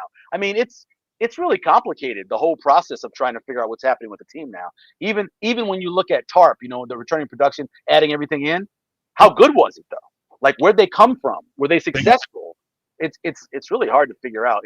That's why I think right now, to do early season before we get to August, to do early season numbers and totals, it's really hard because you just don't know. All right, so I wanted to bring you in on this conversation. We haven't had it yet, but I saw I saw a story on geeksandgamers.com. Now you laugh, but this was the same source where I learned that the Mandalorian Grogu was trending to be the lowest opening ever. So I mean, these people are kind of plugged in. Right. Well, that came from elsewhere, and they aggregated it. Sure, but that's neither here nor there. Okay, we're going to see it on the day it opens. The rumor, according to Geeks and Gamers folks, okay, says a source close to Lucasfilm claims that there are internal discussions underway to branch off the sequel trilogy. In other words, movies 7, 8, 9, the most recent 3. To effectively move it from the primary timeline canon and allow the future storytelling to pivot back towards legacy characters from the original films. In other words, say, hey, these movies exist, but they're not the official canon. They're not canon. So I read this. This is 3 years ago, right? And if you follow New Rock Stars, they had a good piece on this. So everything was made up into a treatment by Lucas. All 3 of those movies years ago. Yep. And then when he sold it off, obviously they couldn't go with what he was going to do, or they didn't go with what he was going to do. What they talked about back then was they were going to eventually remake those movies or make those movies based off of what Lucas wanted to do, and they were going to make 7, 8, 9 how he wanted to make them. Yep. Now they didn't say anything about the canon, the new old ones not being canon anymore, but that plan was in the works, but I didn't know where it went from there. But I know New Rockstars did a thing on that one. My favorite geeks. Are we okay with this? No, this is stupid. This I would be I would love ridiculous. to see. I would love to see what his plan was. Look, the dude can't write dialogue. I don't care. In terms of taking a storyline from one place to another, he was great at it. I mean, this is his universe. He created it. Exactly. I think, and he had it planned out. I know we know that from Star Wars from New Hope to Empire, some things changed. I know that, but he had it planned out how he wanted the prequels to be done, and then he had it so planned out for the 7, 8, 9 that they made comic books about it, which is now canon. No, excuse me, that's no longer canon. They took all that stuff out, and so that would be what he would make for 7, 8, 9, and I would love to go see that. I think what they did in 7, 8, 9, switching up directors and going completely different directions in the way it was done, it was just stupid. It messed up the flow of the movie. Originally the plan, if I remember right, was supposed to be JJ does 7 and then Rian Johnson does both 8 and 9, but then there was the reaction to 8, and so they completely pivoted on that and they changed stuff. And I thought 9 is among my least favorite of any Star Wars movies. Which is stupid. It's so stupid to do that because so it would be like having a left-handed quarterback and your whole offense is left-handed quarterback. You build everything. And the season's ready to start, and you go, you know what? We're bringing this right-hand quarterback in, and we got to flip everything. Rian Johnson laid all of the practice and storyline to go to 9, even though I wasn't a huge fan of 8. He had laid it out, and then you had to go and redo it. You had to literally undid stuff. Well, they undid stuff because people reacted so negatively. They responded so poorly to fandom. Yeah, you had to go back. You had to go back and like re-explain how Leia got Jedi training and all this stuff you had to do over, which was nuts. And it wouldn't have happened if you left Ryan. And I appreciate Rian Johnson so much more now because of things I've watched since then. Like I've watched several different shows and movies that he has been a part of, and I get him now. I didn't get him. He directed some of the best episodes of Breaking Bad. Yeah, obviously we've done the what should we call it movies? The Glass Onion, the Investigator. Yeah. He's Knives Out. Knives Out. Yeah. He's a hell of he's a real good writer, which is opposite of what Lucas was. He's a really good writer, and I think he was developing something in 8 that could have been great in 9.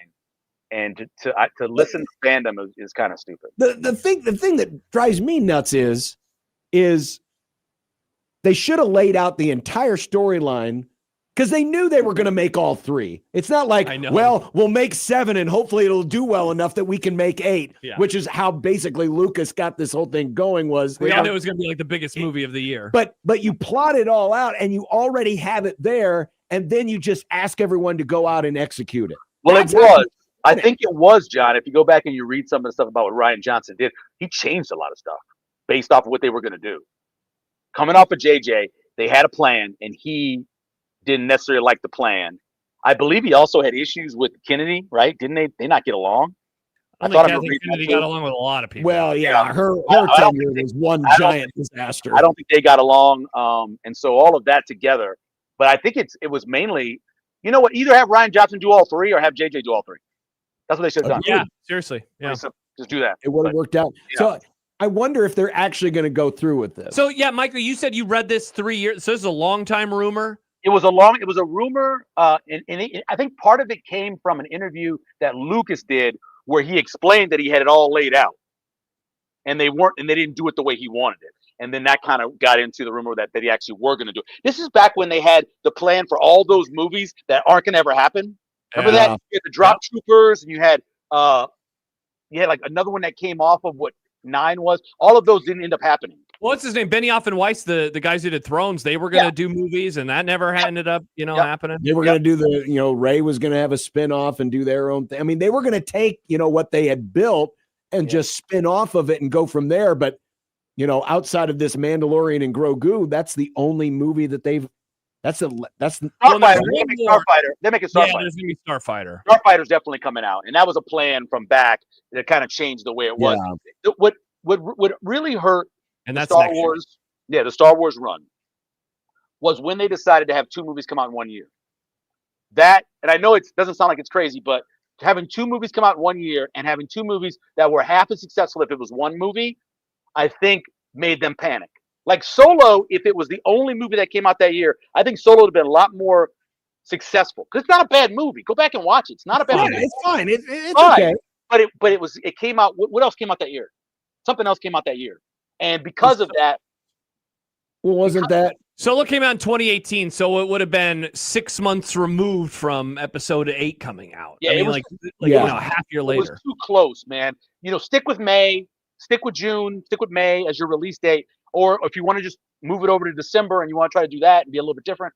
But to have those two that close, I think it really messed up the continuity of what they were doing. In some ways, they tried to marvel it, where it's like, well, we got this storyline, and just keep spitting out movies, and that's, I don't know. I think sometimes, and with all the other makes the heart and all and all of the TV series that are going on concurrent with that, I just think sometimes you can overdo it. The difference with Marvel though is it was a whole bunch of, so you were building up a character. So you had a Captain America movie, and you had a movie about Iron Man. That's different than having everybody together multiple movies. But that worked for them. Yeah. That works for them, but you can't apply that to everything. No, you can't. You think you could do it because it is Star Wars, and you thought Star Wars was untouchable in terms of success. I mean, it certainly felt like it, right? I felt like, wow, they're just printing money and they're always going to be great. And because one of the things that I liked about the early Disney Star Wars stuff was, wow, they can just tell so many different types of stories now, which I appreciate. I've said it for a while. Andor's my favorite thing that Star Wars did. And yet the lesson that they learned from those times was, no, it has to make X amount of money. And if that's the case, if you need to make this much money, then you really only have a few stories that you can actually tell with Star Wars. Correct. You can't do all the fun side character, no Skywalker, because people want the Skywalkers. And so it's like, all right, well, then you're going to narrow the band of what you're able to even do here. Some of the best. Why can't you make art house Star Wars? It doesn't just need to be the biggest movie ever, but they obviously need that for their bottom. And this is tied into what Josh is saying. So some of the best of the TV shows are the bottle episodes. Some of the bottle episodes that are outside of the storyline, that are just trying to tell a good story, but aren't pushing the story along. Andor had a couple of them. The one on the ship. Ship. Remember that one? That's in general, it's a bottle episode. Although eventually Bill Burr came out of it. But, when you do an episode like that, where you're just telling a cool story in the middle of 8 or 10 episodes, more of the movies should be like that. That's what we need. We need more of those kind of stories. I'm a huge fan of a series that takes a second to just do a different story. I don't know if you guys watch Paradise. No. So this season of Paradise, the first 4 episodes were unlike the last season. They basically told the story of 4 different characters, and it all came together in episode 4. Mm-hmm. And I argue that 4 should win every Emmy, because the acting in it, the way the story was told, the way you really didn't know what was happening, but at the same time you were so enthralled with it. It's an incredible 4-episode run. More shows should do that. More shows should take the time to exposition. More stories about the stories is what I like. Yeah. But people don't have time, I guess. I guess not. All right. Well, speaking of time, we're out of time. Oh, bummer. Well, it's almost 5:30. Yep. I want to give a shout out to a good friend of mine, Ben Schinkelberg. His family's going through something difficult. And Ben's a long-time listener to the show and a good dude. And so let's think about his family. So shout out to you, Ben. Shout out, Ben. Ben also lost like 40 pounds, so he looks great. Hopefully, shout out to you, Ben. Hopefully we can give you at least a little distraction from the other things that affect your day. No doubt. All right. Goodbye. See ya. Guys. See y'all later. Bye-bye. Here's Michael Severe Monday.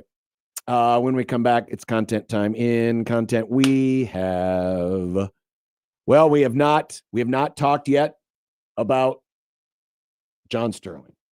We've not. Who passed away.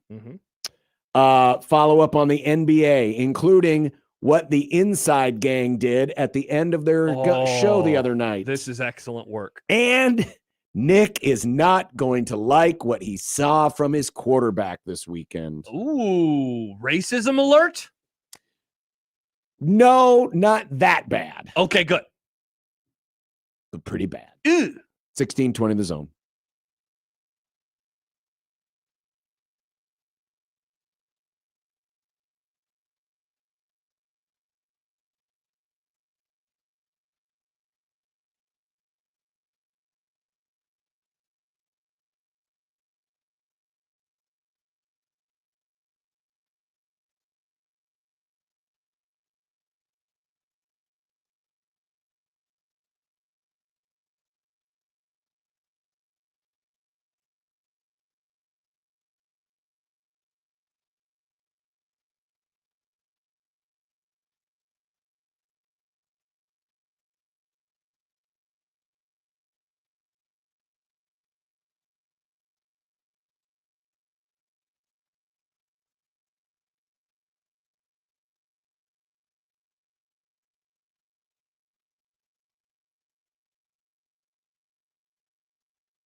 I made you some Unsportsmanlike content.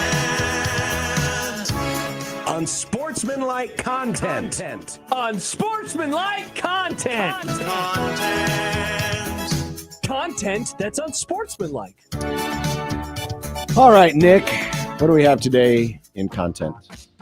John Sterling, the colorful voice of the New York Yankees, passed away today at 88. And now the 3-2 swung on, a pop foul back here. Ow! Ow! Ow! It really hit me. I didn't know it was coming back that far. So the stretch and pitch swung on and popped up again off third. Hayes has room. Hayes makes the catch. Yankees win. The Yankees win. The New York Yankees have won the 1996 World Series. 88 years old. Sounds like he was really suffering with heart issues down the stretch of his career. And of course, he just retired. Riz asked when the news came out, she was like, how many years ago did he retire? And then she looked it up. It was only 2024. Yeah. I could not remember. And remember, he came back later that year and called the World Series against the Dodgers. But why did we include the video of him getting hit in the head? That because was it was funny.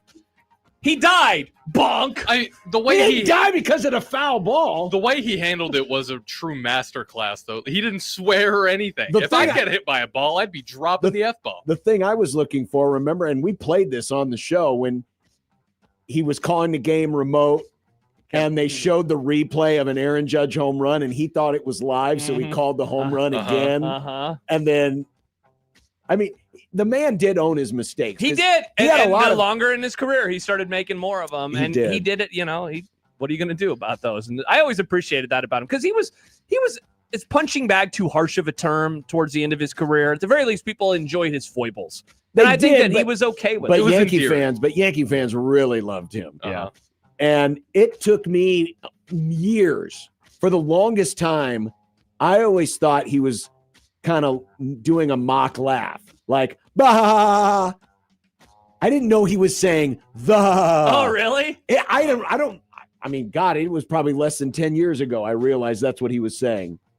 Really? All this time I thought he was. He was going, ha. I just thought he was going, ha, ha. Yeah, that's what I thought he was doing. Oh, wow. That's interesting. I don't know if I ever knew that story. My favorite thing is he would just shoehorn show tunes into his broadcast. He'd be talking. He'd be like, oh, Juan Soto, how wonderful. Like, stuff like that. It was incredible.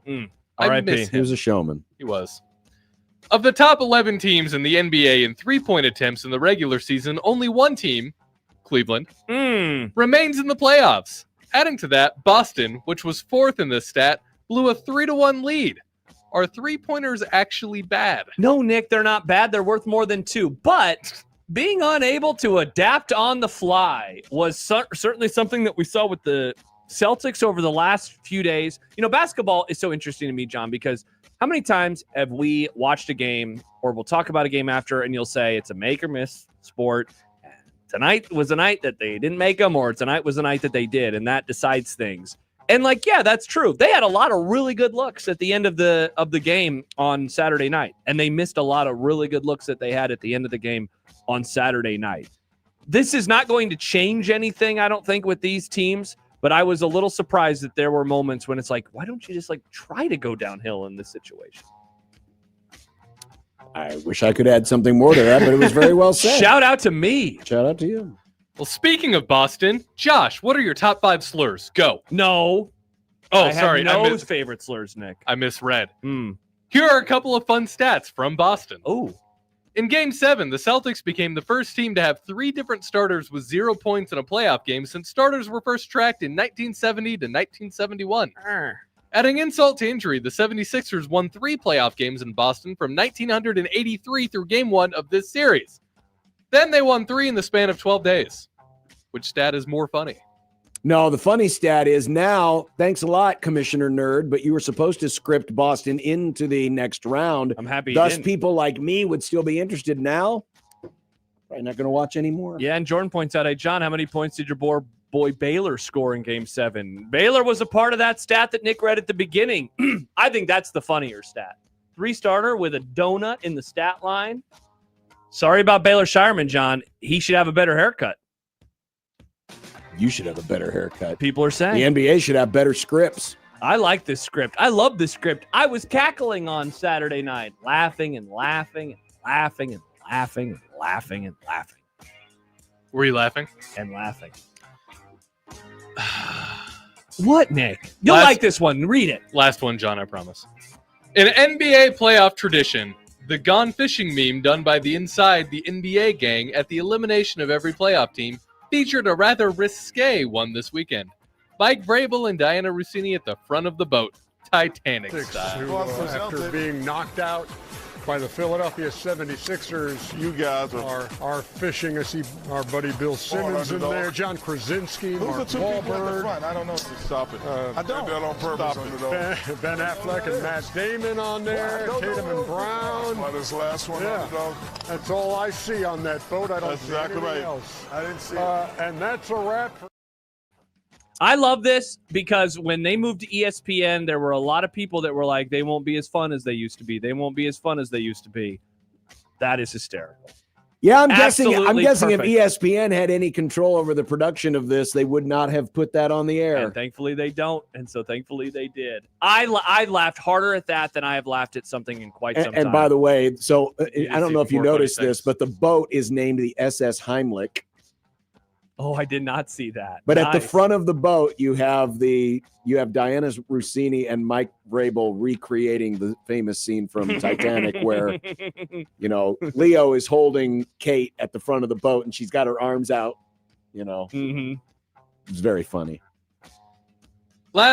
Less than a month before the Kansas City Chiefs hold their first voluntary offseason practice, Coach Andy Reid said Saturday quarterback Patrick Mahomes is on track to participate alongside his teammates, even if it's a limited capacity. John, you recently said you don't think he'll be back for week 1, but are you still going to stick to that? Yeah, I need to see him actually practice. I mean, to say he's on track to participate, what does that mean exactly? What does that mean? It means he's going to participate. Well, by participating, he could be standing on the sidelines next to Andy Reid, shouting encouragement. That is true. That is participation. Would Mr. Waffle House menu walrus man lie?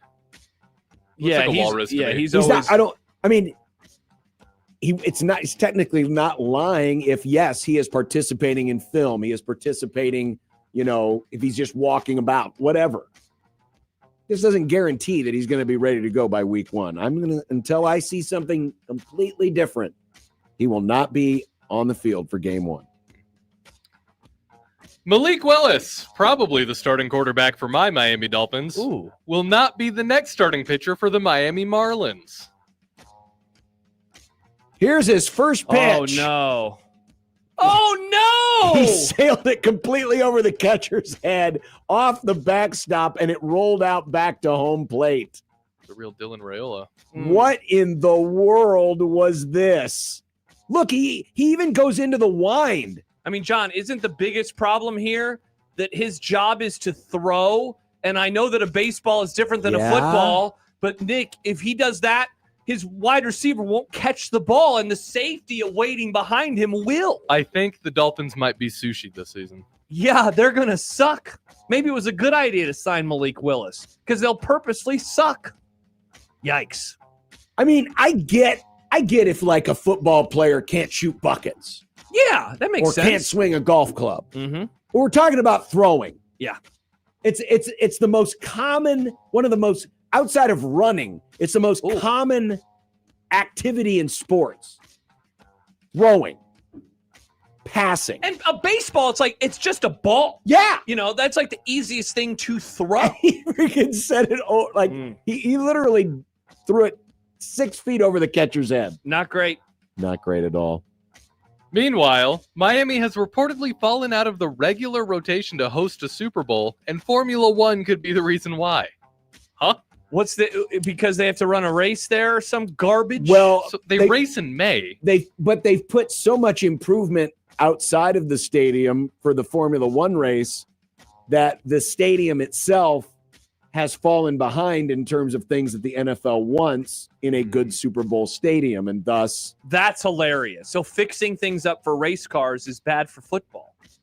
Well, they could have used... basically, this...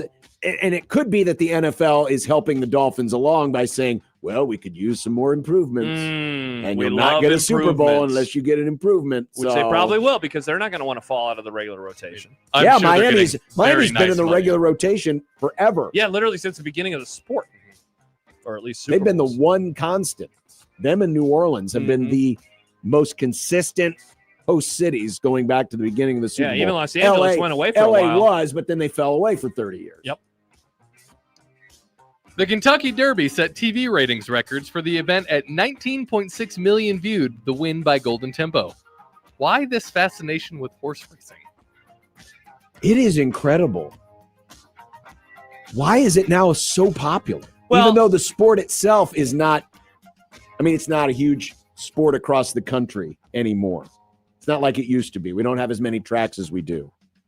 Is this an example of just, hey, give me an event that I can bet on? And because literally gambling is the reason we have horse racing, it's brought everybody back to the pond. So I think it's two reasons. You know me, famously not a TV ratings guy, but I do know some stuff. So one, gambling for sure. Two, they have changed the way that they measure TV viewership in recent years, which now includes out-of-home viewing. So if you have a sports bar, all of that counts now, whereas it used to not count. So that's why it set a record. I watched. I remembered what time it was, and I turned over and I watched, and then I went to dinner. Second best 2 minutes of your life? No. So the first. No, I don't even care. I don't care. But I was happy for McMaster. I texted him. I said, hey, who did you have this horse? And he said, yep. Nice. Good job by you, Matt. I did not see it. Finally. Oh, you missed it. Really, really quick. Here's a tweet. Thermos, the popular food and beverage insulated container company, is voluntarily recalling more than 8 million jars and bottles for injury risk after several people, quote, suffered permanent vision loss. What on earth is going on? Yeah, what is going on? So I read here? the story, and this isn't your wife's favorite show, GMA? Doesn't she love Good Morning America? She doesn't watch it anymore because she's at work. But when she is at home, yeah. So they were the ones who reported this. So apparently, perishable foods and beverages were stored in the container. And if you forget about it, which I think we've all done that from time to time, oh man, that thing's been in my fridge for a month and it shouldn't have been. And then you open it, it can eject and hit you in the face, thus causing permanent vision loss. It was building up pressure. The bad food was apparently building up pressure, and then the stopper can forcefully eject when open. So is that Thermos's fault for people not realizing that you can't store food forever? Let me open the champagne bottle. It's a great question. And so it's a very specific kind of thermos apparently that was doing it. Oh, I see. Yeah, because it has that little, just doesn't have a little gimmick. ventilation. Little gimmick. Bad gimmick. That's kind of their problem. Yikes. I don't have anything from Thermos. I didn't realize that Thermos was like a Kleenex situation. Mm-hmm. Yep, I always thought Thermos was the type thing. of yeah. Nope, it's the like you said, it's a Kleenex. We didn't get a chance to get to Josh's tweet that has fired up some folks, and the reason why I was reminded of this is thanks to the For You tab. Nebraska Nightmare has quote tweeted a response saying that Matt Rule's record is still better than Scott Frost's. I must have that idiot muted because I didn't see that. Awesome. We can talk about it tomorrow. We'll definitely talk about it tomorrow. Actually, this is one of the idiots that came after me last week too. Sounds about right. And they're an idiot. Nice. I have muted on 1620 The Zone.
going out to eat.